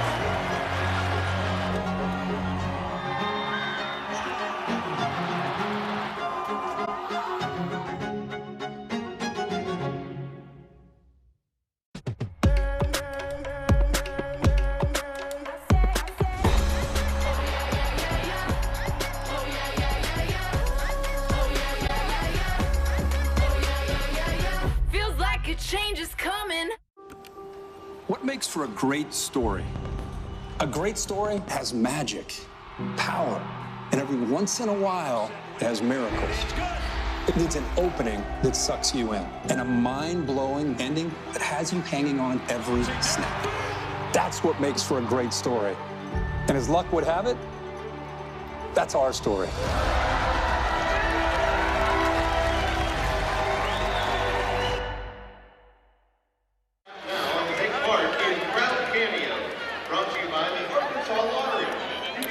Darrell Walker looking for career win number 99 in his 5th year here at Little Rock. Came into tonight 98 and 86 in his career, 52 of those victories coming as the head coach of the Trojans. Yeah, also picked up several wins at Clark Atlanta where he had a ton of success. Walker, the only coach in the nation who has served as a head coach at the NBA, WNBA, Division II, and Division I level, and one of just 5 active head coaches who have won an NBA title. Of course, another one, Mo Williams, here in the building tonight. One of the reasons why these 2 coaches are able to recruit the way that they are, that NBA experience as Young misses off the glass. And good contest there by Little Rock. Gardner playing with 4 fouls is back in, goes for the 3, gets it. What is he from three-point line tonight? 4 of 5 now from deep. Myron Gardner is just shooting the lights out of it. 18 points for Gardner, make that 21, now 5 of 6 from beyond the arc. Stats are a little bit behind the actual game clock. 64-57. Off the back iron. Into the hands of Mitchell, had a man open, missed him. Tough take to the rack, gets it to fall. Yeah, good follow there by Mitchell. Trace Young has come back down to earth a bit with his 3-point shooting after that incredible start to the game. And still 20 points for Young, leads all, or rather now Gardner leads all scores. 20 points for Young, 7 of 13 from the floor, still 5 of 8 from beyond the arc. Not a bad shooting night by any means as Chris Walker extended on the wing. Gets it into Gardner. A step back 3, that's from range. Oh, bank again! When was the last time you saw someone bank in 2 3-pointers in the same game? I can't think of a game. That's going to go against Gordon on the block. And good job there by Jackson State to create the transition opportunity off of a made bucket. But Chris Walker, second banked in 3-pointer of the game. I joked the first one that he meant to do it. I don't actually believe that, but now I'm starting to question myself. This guy's a lights-out shooter. Hey, they all count the same. Chris Walker, he has really given this team a lift this season. They needed someone else who could come in and knock down some 3-point shots, along with Jordan Jefferson and Myron Gardner at times. Gardner now 5 of 6 from 3 tonight. That 3-point shot isn't as consistent for Gardner, but with Walker and Jordan Jefferson, you got 2 guys out there for Little Rock who are true shooters that can really stretch the defense. Young knocks down the first. Now, Chris Walker has not started a game for Little Rock this year. If he keeps shooting like this, does he play his way into the starting rotation, or do you like him better as the spark guy off the bench? You know, I think different coaches see it different ways. Chris Beard was a guy, you know, head coach here for a year now at Texas, but he really liked someone that he could bring off the bench that was sort of instant offense. I'm not sure if Coach Walker sees it that way or not, but either way, I think Walker's the guy who's going to play his way into to big minutes, whether or not it's in the starting lineup or not. He's proven that he's an important part of this Little Rock offense. Maybe more of an Eric Musselman style. What a follow slam, Gardner. And Little Rock right now is just all over the place on both ends of the court. They're making things really difficult for Jackson State when they're trying to get in their offensive stats. Another steal here by Gardner. And on the other end, Little Rock has just been creating clean looks for itself all half. To put a button on that note, Eric Musselman, a coach that likes to have a starter down on the bench as a six-man. J.D. Note filled that role for the Razorbacks in the last couple of years, as it's a 10-point lead now for Little Rock. Off the mark, follow is good for Jamarcus Jones. And here in the second half, Little Rock shooting 60. I don't know what the field goal percentage is in the second half. It keeps going up with that. Little Rock shooting north of 70% since halftime. Flip the scripts as Young triggers a three off the mark. Speaker has the board. And Little Rock with all the momentum. Trojans 7 of their last 7 down the lane. Can't get it to fall. Smith bodies on the floor. Tigers want to run. Couldn't get it to drop there, but I like the aggressiveness from Smith. Evans' three is good. And that sparks a timeout by Mo Williams, 30 seconds. We will keep it. Timeout called by the Tigers. I said we were going to keep it here, but it is a timeout. We will take one as well. All Little Rock here in the second half. Trojans up 71-65. This interactive museum is Central Arkansas's premier science center with over 90 hands-on exhibits, live animals, and programming for families and schools. The all-new CR-V Hybrid and CR-V, part of the Honda line of rugged vehicles.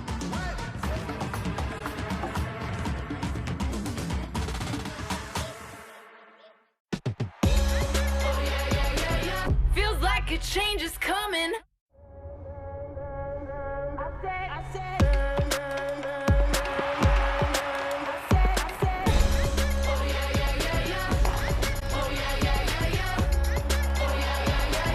Feels like we're onto something.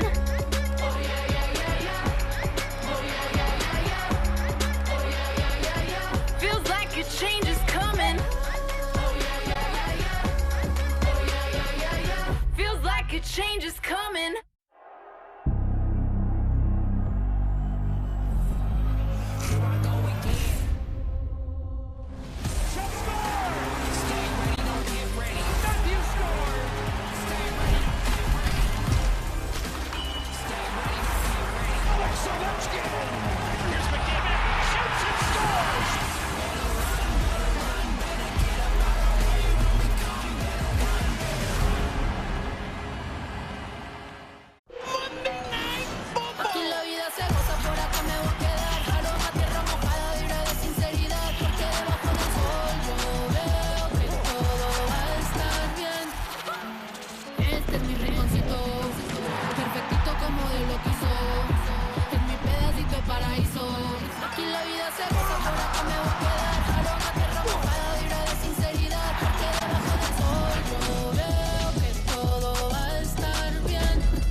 RG3 putting on an absolute show here against Aubie in the Nissan Heisman House.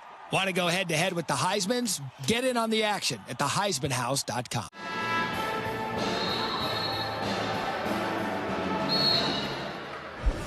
Little Rock 7 of their last 8 from the field. Trojans leading 71-65. 12 of 17 from the floor coming out of the half. Patrick, what's changed for the Trojans offense? Well, they've been hitting everything. I think that's the biggest thing. 12 of 17 since halftime, 6 of 9 from the three-point line. Little Rock has just been on a heck of a run. They've made 7 of their last 8 shots, rather. But still one of those games where this is a 6-point game. Little Rock's been on a heck of a run.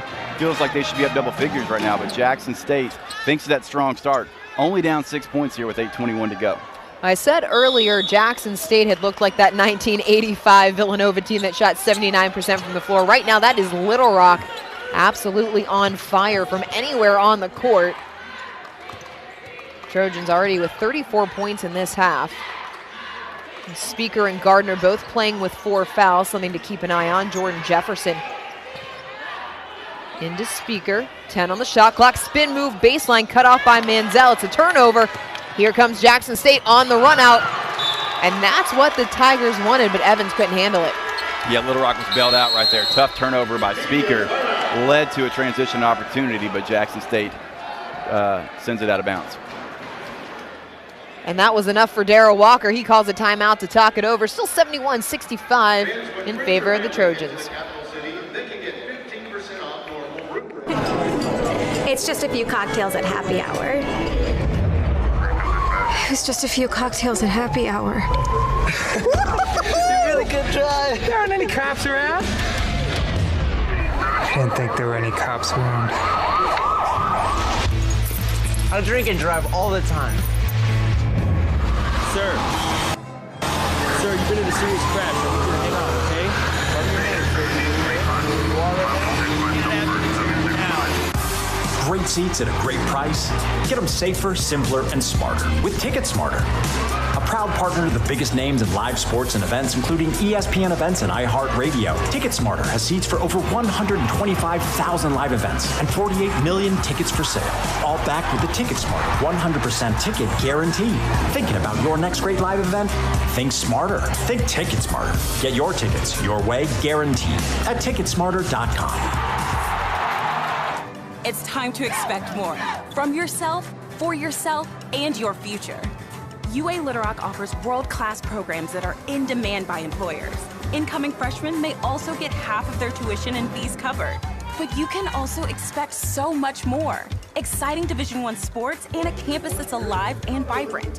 Breakthroughs in research you are doing. And most of all, expect to see yourself succeed. University of Arkansas at Little Rock.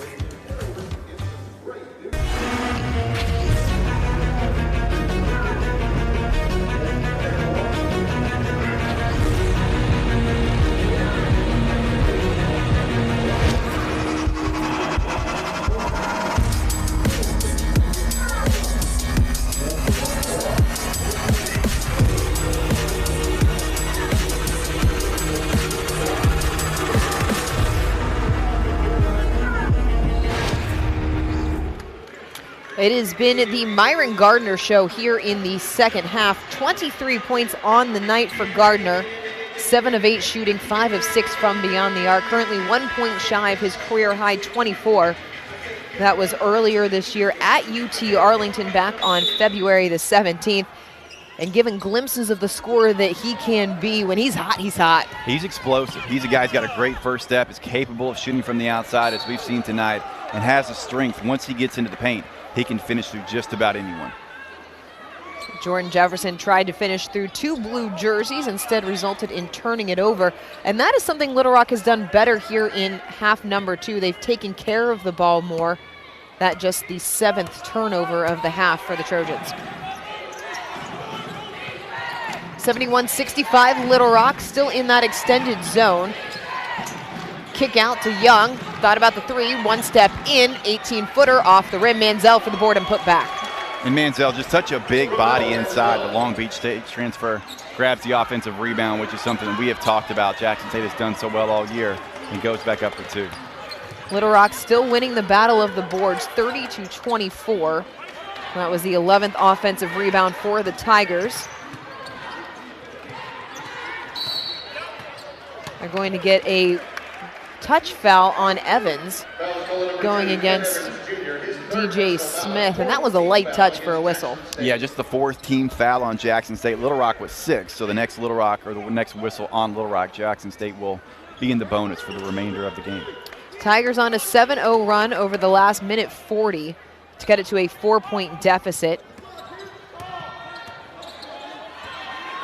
Smith working at the top of the key, gets the screen, kick over to Walker.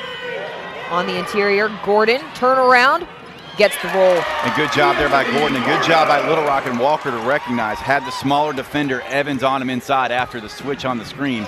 Takes advantage of the size. 5th double-figure game for Gordon this year is up to 13. 3 Trojans in double figures, Gordon, Walker, and Gardner. Watson into the lane. Gardner can't foul. Watson misses. Jones there for the putback. And that was a fantastic take there by Watson. Really broke Gardner down. Didn't get it to finish, but Johnson does a good job of cleaning up the missed shot. It was a heady move by Watson, knowing that Gardner in no position to foul with those 4 personals.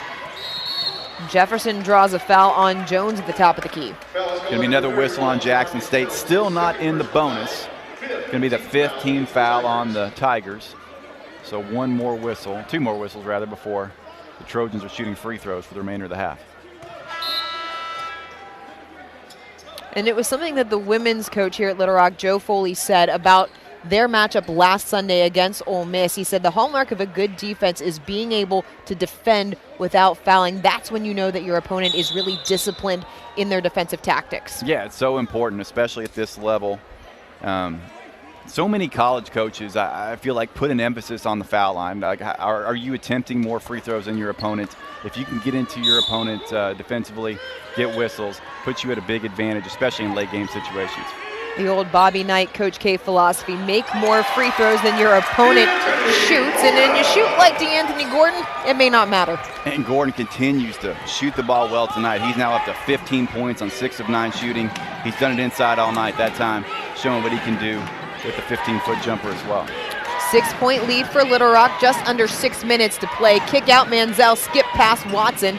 Passed up on the 3, he'll kick it out to the corner. Young for 3, off the front of the iron. Rebound Tigers, tough putback. Good offensive rebound there by Ken Evans. He's been a little quiet tonight by comparison, just his 7th point, but it's coming alive here in the second half. Evans came into the game averaging 17 points, just 7 for the sophomore guard, 3 of 7. Quiet night. Little Rock has done a good job limiting his touches. Tigers, quick to double, fall back into man, under 10 on the shot clock. Gordon draws the double to Smith. Pull up 18-footer, it's good. Tough shot there by DJ Smith. The head fake gets the defender in the air, puts it down with the right hand, and hits the long 2-point jumper. 6 games in double figures last year for the sophomore, going to be a more prominent part of this Little Rock offense moving forward. Still a 6-point margin, both teams battling under 5. That's going to be a foul on Jordan Jefferson as he was trying to take on Trace Young. And the Trojans continue their hot shooting since the break. Now shooting 71% from the floor, 15 of 21 since halftime. Both teams shooting 50% or better for the game. Tigers have cooled down to 50%. Meanwhile, the Trojans have heated up in a big way, 58% from the field for Little Rock. Yeah, Jackson State had nowhere to go but down after that incredible start shooting the ball, especially from 3 to start this game. Shooting 50% to Little Rock's 58 for the contest. And both teams, as we mentioned earlier, came into this one really struggling from the floor. Both were shooting just north of 40% for the season and really struggling from the 3-point line. Has not been the case at all for either team tonight. Maybe the biggest surprising stat of the evening is that both teams above 40% from beyond the arc. And Trace Young was the first player to get that going for Jackson State. Hit 3 of 3 to start the game. Jump ball. We'll go back to Little Rock as there was a battle underneath the board between Gordon and Manziel. And now Jackson State showing some full court pressure. Yeah, going to try to disrupt Little Rock's rhythm just a bit. The Trojans in the second half have just gotten whatever they wanted. 10 of their last 12 from the floor and made their last 3 shots. Going to try to find any way to disrupt Little Rock's rhythm offensively. Gordon, foul line extended. 1 dribble, screen for Jefferson. Switch by the Tigers. Out top to Gardner, under 10. Smith turns the corner. 3 on the clock, going to have to let it go. Another 18-footer off the rim. Jordan Jefferson, huge rebound. Great job there by Jordan Jefferson. Skies for the offensive rebound to give Little Rock another shot at this possession. Into the lane, little floater short. Rebound right to him, bucket and one. And that was all Jordan Jefferson that possession. 2 offensive boards. He missed the opportunity to find Gordon early in the shot clock. He had the smaller Watson mismatched on him inside. Jefferson missed the pass, but does a good job there of rescuing the possession with 2 offensive rebounds and putting it through. And Jordan was a player that saw limited minutes in the first couple of games as we take a look at that sequence. And he had somewhat lost his position over the summer to DJ Smith, who really came on strong. But this is the Jefferson that Darrell Walker has been waiting to see. Yeah, Jefferson's a guy, again, came in last year as a true freshman, missed the first several games of the season. Jefferson finished the year shooting 41% from the floor, 41% as well from 3. Very uncharacteristic for a young guy to come in like that and have an immediate impact from long range the way Jordan did. 8-point lead for Little Rock, 80-72. Evans for 3, gets it. Speaker inbounding to Jefferson. Tough take through the lane, gets tangled up with Manziel. They're going to call a jump ball as Jefferson crashes to the floor. Or rather, I'm sorry, those were Manziel's arms that were above the fray calling for a jump ball. That's clearly what he wanted. It's going to be a foul. So we will have Little Rock free throws coming up when we return. Trojans on top, 80-75.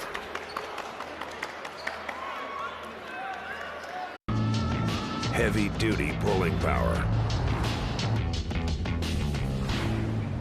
To conquer the high road or the off-road. The GMC Sierra Heavy Duty, premium and capable. Right now, choose from hundreds of GMC Sierras. They are in stock now and ready for immediate delivery. Visit your Central Ohio GMC dealer. The future is threatened by enemies often unseen and unexpected. In the midst of an uncertain and evolving world, the need for Marines to defeat these shifting threats is critical, because the need to ensure stability for our nation has never been greater. When there are battles to win for America's future, there is one constant: Marines. Hey, is there something off with the new guy? Right? Oh, so the new sandwich is the chicken breast with no breading.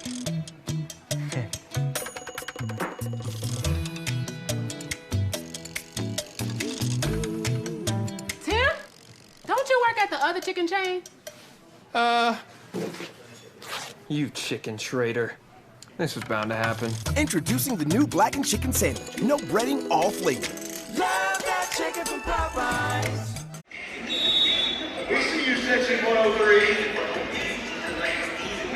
Little Rock on top of Jackson State, 80-75. The story of the game has been the three-point shooting on both sides. It was Jackson State that started off hot as we take a look at the play right before the break. Jefferson taking it strong to the hole. The foul is going to be on, they marked it on Young.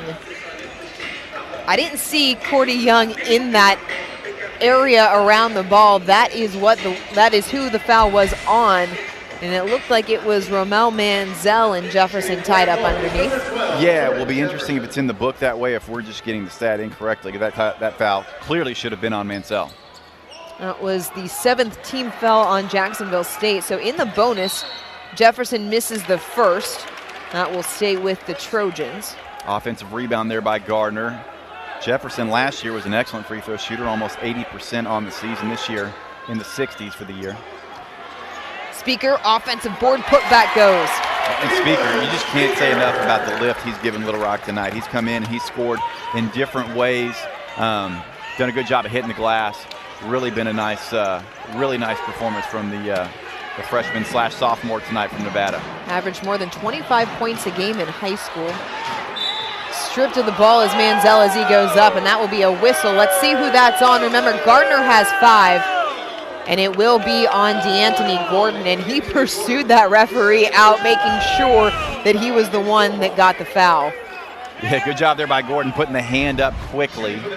Gardner and Speaker playing with 4 personals each. For DeAnthony Gordon, that's going to be his 3rd on the night. This will be a 2-shot foul as Manziel misses the first. Both teams in the bonus the rest of the way. Mansell, solid free throw shooter, 75% on the year. Junior out of Los Angeles, California, in Jackson, Mississippi by way of Long Beach State. Ended up with Jackson State due to Mo Williams' connections with Mark Gottfried, had coached underneath his former coach at Alabama at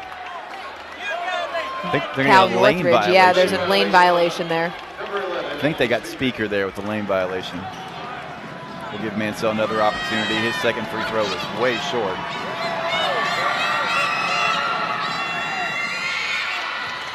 And inevitably, that seems what happens anytime there's a lane violation. He takes advantage of the second free throw attempt, and Jackson State hanging around within 6 here with just over 3 to play. DJ Smith, 8 points on the night, working against Chase Adams, who has seemed to be everywhere. Into the corner, it's Gordon backing down Cook. Jump stop, up over top, it's short. Rebound Jackson State. Evans looking to push, gets the screen. Mansell not open on their own, little crossover into the lane, off the body, off the glass, and good. Great drive there by Evans, recognizing Speaker playing with 4 personal fouls. Speaker really could have been whistled there, just enough contact that you could have seen the official going for that call. Floater by Smith. Smith playing really great ball down the stretch here, now into double figures with 10 points on the night. 5 Trojans in double figures, 84-78, long 3 off the mark for Evans, right back into the hands. It's Young off the back iron, and those were the balls that were falling, and they will get Speaker. That's going to be number 5.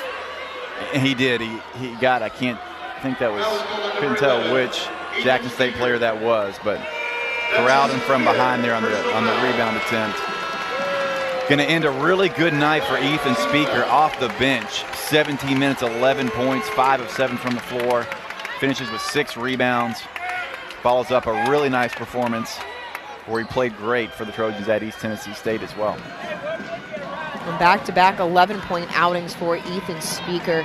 And this is a situation Little Rock does not want to be in. Just over 2 minutes on the clock, giving Jackson State a chance to get right back in this game at the foul line. And that's right, sending Evans to the foul line. Good free throw shooter as Chris Walker checks in for the Trojans. Also one of your best players, Myron Gardner. Has to be very careful on the defensive end. We'll see if Jackson State shows some awareness on that end and tries to drive at Gardner to pick up that 5th personal foul for the remainder of this contest. Tigers 9 of 17 from the free throw line after that. Came into the game over 73% on the year. Good free throw shooting team. Evans on the year, north of 85%. Just a really strong all-around score. Little Rock has done a great job of containing him so far tonight. Evans goes 2 for 2. It's a 4-point game. 2 to play here inside the Jack Stevens Center. Tigers looking for their first win of the season, 0-2.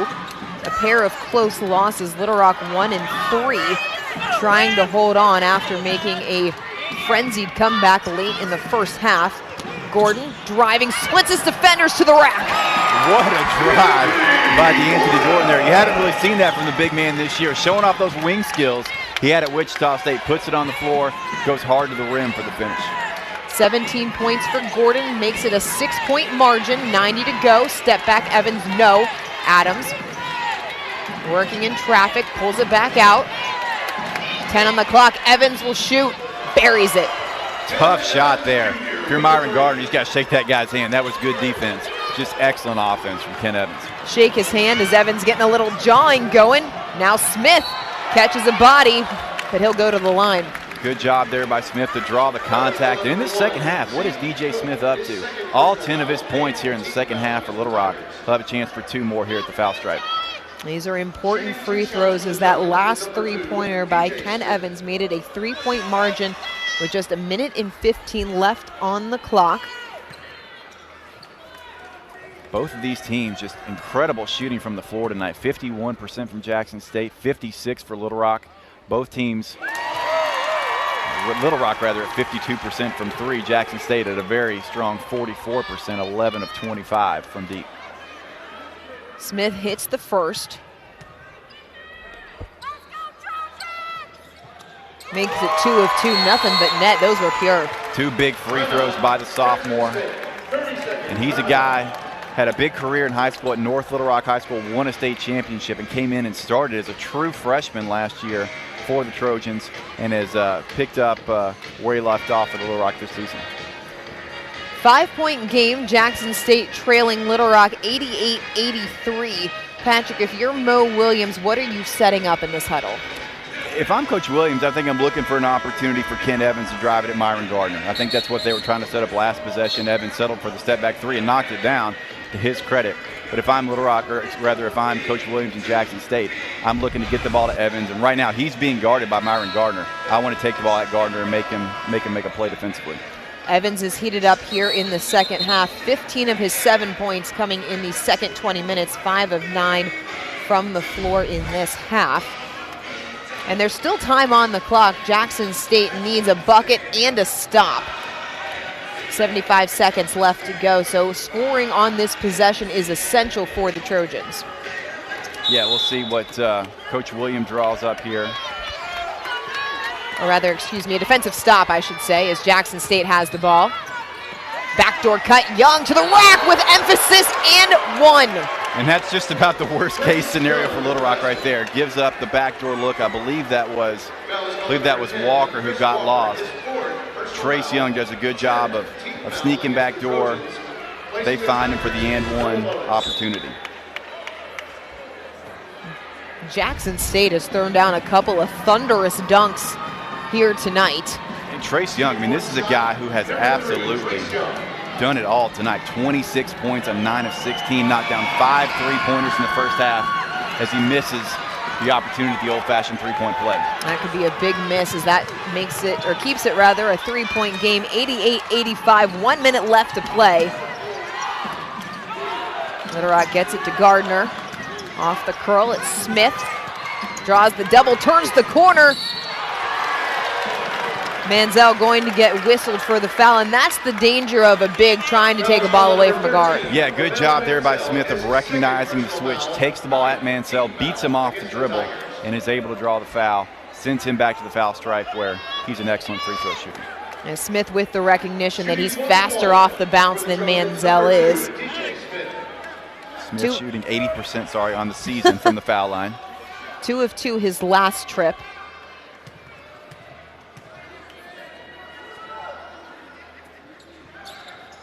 First one falls off the front of the rim. So Jackson State now with a chance to tie, trailing by 3. 40 seconds to play. Evans working on Jefferson. Little spin move, trying to get into the paint. Turnaround denied. Good block by Jefferson. Smith on the run out. It's Walker. Has it blocked. And it's Smith there for the follow. And that was back-to-back. Excellent defensive plays on both sides. Jordan Jefferson with some outstanding one-on-one defense on Ken Evans. Comes up with the block shot on the other end. Trace Young rejects Chris Walker at the rim. And I believe that was DJ Smith with the offensive rebound and put back there to put Little Rock up 5. Smallest player on the court getting underneath for the bucket as Smith pushing the pace. And right there got the lucky bounce. And was in the perfect spot for that offensive board, but the previous play is under review. I'm not sure what they're reviewing here. We are trying to get an update on what the review is for. It could be the contact on the dunk attempt. They've really tried in recent years to cut down on those type of fouls to prevent injuries. Yeah, a new point of emphasis in terms of the officiating this year. That could possibly be what it is as we get another look. Well, I stand corrected. That's a clean block. That's a good defensive play there by Trace Young, but the clock didn't stop. So that is what they are currently reviewing. And Trace Young, look at the elevation on that block. Excellent play to go up and get it, and great hustle there by DJ Smith to keep the play alive and finish off the offensive rebound. Looking a little bit like LeBron, Mo Williams' old NBA teammate with the chase down. Yeah, the chase down block. Yeah, the infamous LeBron play.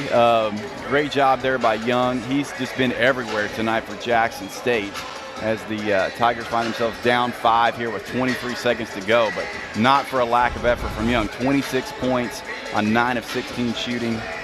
One more look at it there. Can't see the clock.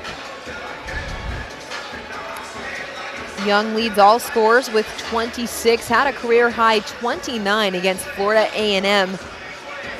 Back when he was at Alabama State, the redshirt senior out of Owensboro, Kentucky. And Patrick, you mentioned prior to the game, a little bit of a journeyman in his high school career, but he played some big-time prep basketball before the collegiate ranks. He did. As you mentioned, from Owensboro, but played his high school basketball, at least in part, at North Hardin in Elizabethtown, which is a big-time basketball school in Kentucky. Then traveled to Baltimore to finish his career at Mount Zion Prep, one of the biggest basketball prep schools in the country. They put a few seconds back on the clock. Under 25 to go. Adams hustling the ball up the floor, turns the corner. Have to have a three. It's Young. Colty Young is short. Smith has the board, and Jackson State forced a foul. And I like the play there that Coach Williams drew up. Got a great look for Young from the corner from three. Just couldn't knock it down. Young buried a pair of triples in the first half as part of that 8 for 10 shooting from beyond the arc. Couldn't hit that one, and now DJ Smith with a chance to essentially ice this game with 15 seconds left. Yeah, going to be 2 big free throws here from Smith. He's in the double bonus, so we'll be shooting 2. But 2 made shots here effectively ends the game, putting Little Rock up 7 with just over 15 seconds to go. Smith hits the first. That's a 6-point game. And crazier things have happened, so this second one is the one that's all important. And Smith has been solid from the line here down the stretch.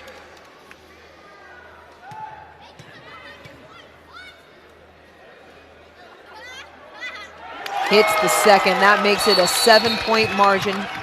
A tick over 15 seconds left on the clock, and Little Rock looking like they are in position to escape the Tigers with a win. And that did not seem possible through the first 5 to 10 minutes of this game. Jackson State really came out and were just absolutely on fire from the start. Made their, I want to say, their first 5 3-pointers of the game. Jumped out to an early lead, led by as many as 18 points with 8:29 left to go in the first half. But Little Rock clawed its way back into it, carved out some really good defensive stops to close the first half. And then to start the second half, Little Rock went on a run and never looked back. Have continued that hot shooting throughout these final almost 20 minutes of the game. She's now shooting 64% and 67% from 3 since halftime. So Jackson State is out of timeouts. The Tigers came into this game feeling like they should have been 2-0 on the year.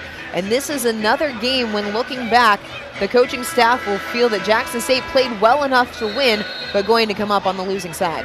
You're absolutely right. Went into Abilene and really got down early in that game. I want to say they trailed by 18 points in that first half. Abilene hit 7 3-pointers in that opening half.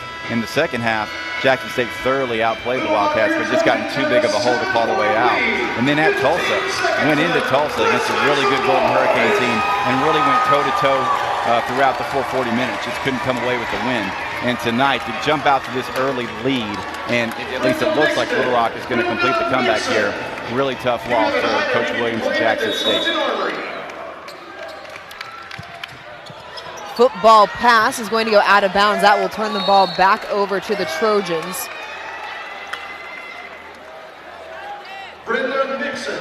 Little Rock will inbound underneath their own basket, so they don't have to take a shot.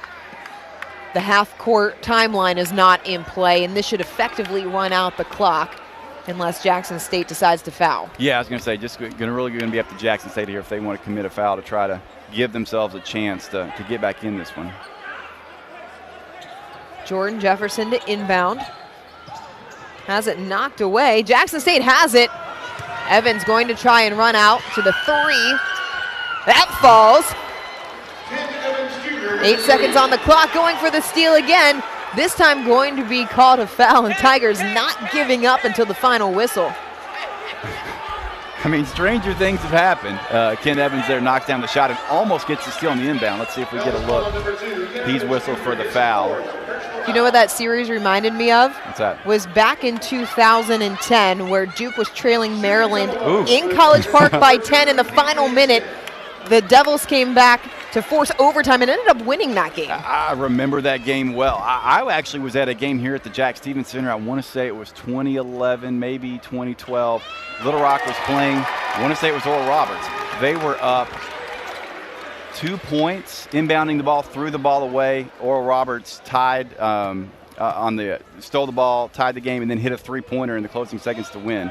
So there have been some wild comebacks late in this building. You think of the Reggie Miller comeback against the New York Knicks as Adam pulls the trigger, hits that three. 3-point game. And now this inbound's vital as it's a one possession. It's almost stolen. Mo Williams cannot believe it. And Jackson State has made this a game here in this last 15 seconds. A pair of threes, 2 nearly stolen passes. And Williams really giving it to the officiating crew. And I'm curious what he's so hot about there. It looks like he thought Gardner pushed off against the double team. He wanted the 5th foul on Gardner, which would have given the ball back rather to the Tigers. I see they're going to take a look at something here. So there will be an official review. And we've said stranger things have happened, as we mentioned. Let's take another look. Great job there by Young to go up and get it. Or is he saying that he can't come in and, I don't.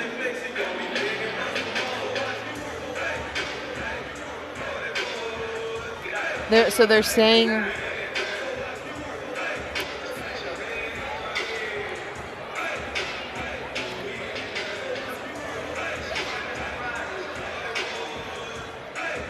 tough to tell right now what they're reviewing. We'll wait and see if we hear anything from the officials, what they're taking a look at. One more look. Let's see where Gardner comes down with this ball whenever he retrieves this inbounds.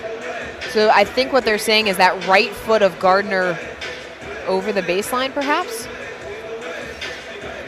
I'm not sure. We'll find out. Mo Williams was all over it. He was right there. Perhaps they're saying he has to set himself inbound before he can come in and grab that. Similar to a wide receiver who runs out of bounds and back in, can't be the first. Yeah. We'll see if we get any confirmation from the officials here. So they are checking to see if Gardner touched the ball before it was inbounded, which would give the ball back to Jackson State with 1.6 on the clock, having hit a pair of 3-pointers. And as we mentioned, stranger things have happened. We just cited 2 instances in the college game. The Reggie Miller, of course, famous Pacers against the Knicks. The steal on the inbound hits the 3. This would be a wild one, I'll tell you what. If Jackson State gets the possession here and has a chance to get up a 3-point look with the way they've shot the ball all game, this would make things very, very interesting.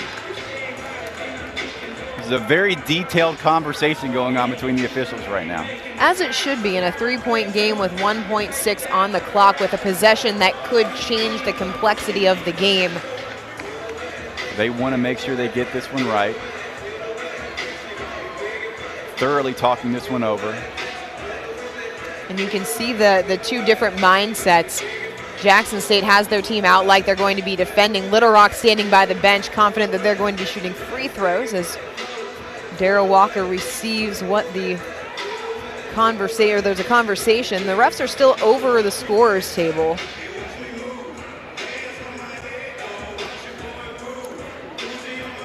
So they are checking the clock to make sure the correct time.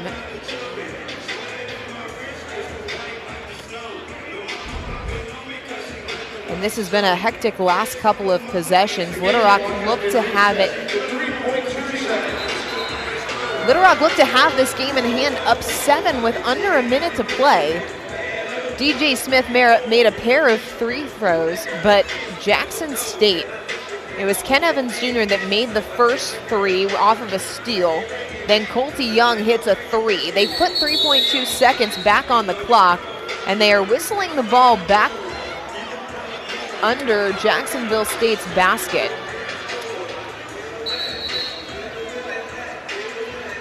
So they were questioning whether or not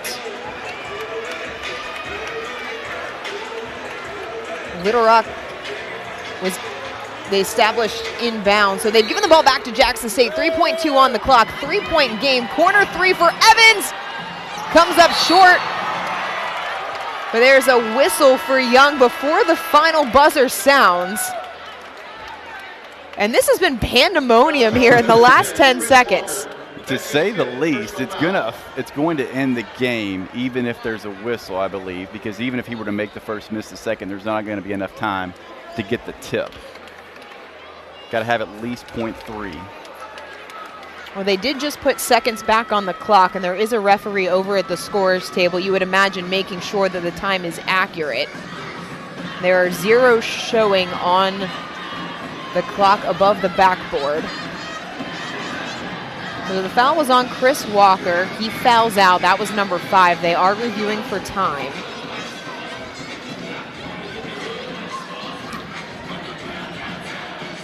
Unless they put several tenths of a second back on, I think this is... I know I keep referencing games from the mid-2000s, but this also brings to mind UConn back in 2000 when they had that undefeated stretch early in the season. Khalid El-Amin, and it worked in the Huskies' favor. He made the first, purposely missed the second, got the putback. That kept the perfect season alive. And they do put time, 0.4, so there is time for, you make the first and time for a miss and tip. There is an opportunity here. Will be interesting. Obviously has to make the first.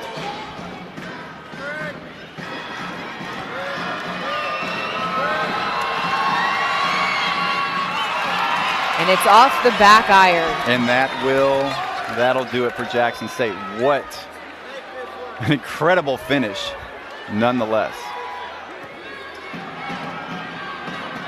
Tigers the epitome of playing until the final whistle, down 7. And it's blocked by Gordon to end the game. But this was a wild one from start to finish. Jackson State ran out to an 18-point lead. Trojans lit it up in the second half.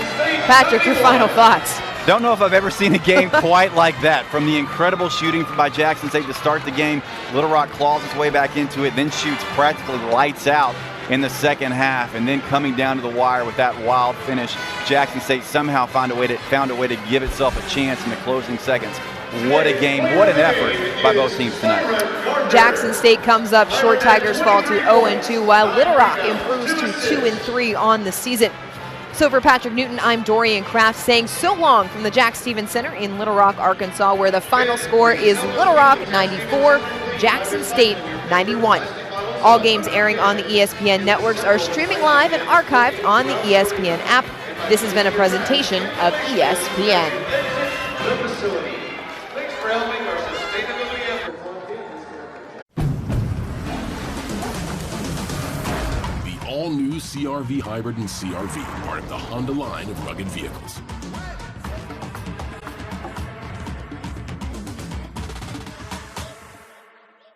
RG3 putting on an absolute show here against Aubie in the Nissan Heisman House. Want to go head-to-head with the Heismans? Get in on the action at theheismanhouse.com.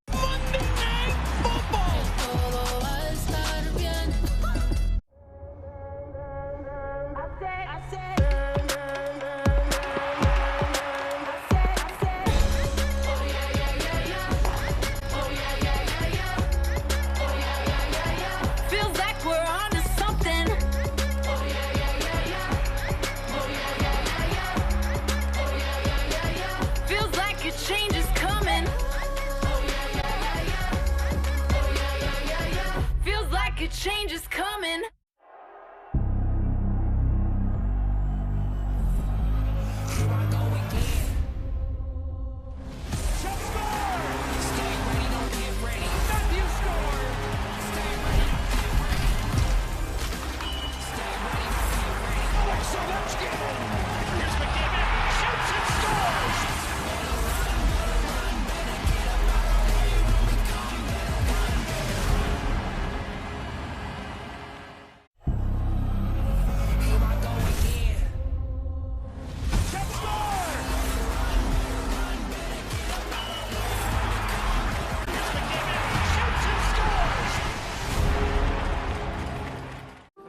A great story has magic, power, and every once in a while, it has miracles.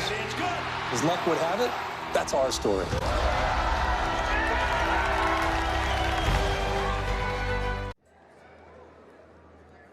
Live sports.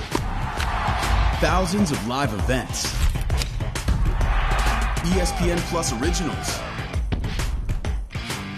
The exclusive home of the complete 30 for 30 library. Exclusive access. Top leagues and tournaments. And the biggest names in the game. ESPN Plus. Live sports. Thousands of live events. ESPN Plus Originals. The exclusive home of the complete 30 for 30 library. Exclusive access. Top leagues and tournaments. And the biggest names in the game. ESPN Plus. Live sports. Thousands of live events. ESPN Plus Originals. The exclusive home of the complete 30 for 30 library. Exclusive access. Top leagues and tournaments. And the biggest names in the game. ESPN Plus.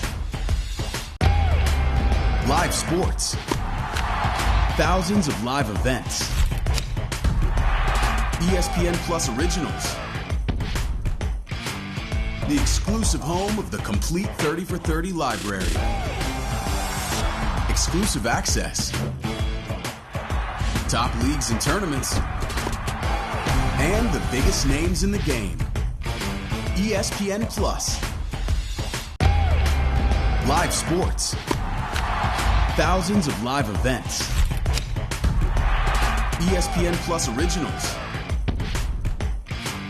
The exclusive home of the complete 30 for 30 library. Exclusive access. Top leagues and tournaments. And the biggest names in the game. ESPN Plus. Live sports. Thousands of live events. ESPN Plus Originals. The exclusive home of the complete 30 for 30 library. Exclusive access. Top leagues and tournaments. And the biggest names in the game. ESPN Plus. Live sports. Thousands of live events. ESPN Plus Originals. The exclusive home of the complete 30 for 30 library. Exclusive access. Top leagues and tournaments. And the biggest names in the game. ESPN Plus. Live sports. Thousands of live events. ESPN Plus Originals. The exclusive home of the complete 30 for 30 library. Exclusive access. Top leagues and tournaments. And the biggest names in the game. ESPN Plus. Live sports. Thousands of live events. ESPN Plus Originals. The exclusive home of the complete 30 for 30 library. Exclusive access. Top leagues and tournaments. And the biggest names in the game. ESPN Plus. Live sports. Thousands of live events. ESPN Plus Originals. The exclusive home of the complete 30 for 30 library. Exclusive access.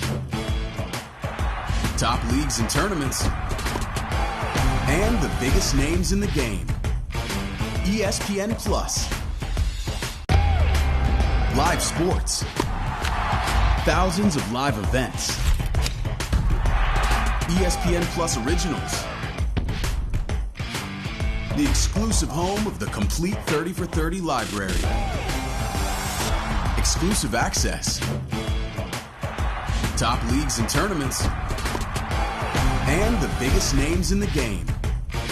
ESPN Plus. Live sports. Thousands of live events. ESPN Plus Originals. the exclusive home of the complete 30 for 30 library. Exclusive access. Top leagues and tournaments. And the biggest names in the game.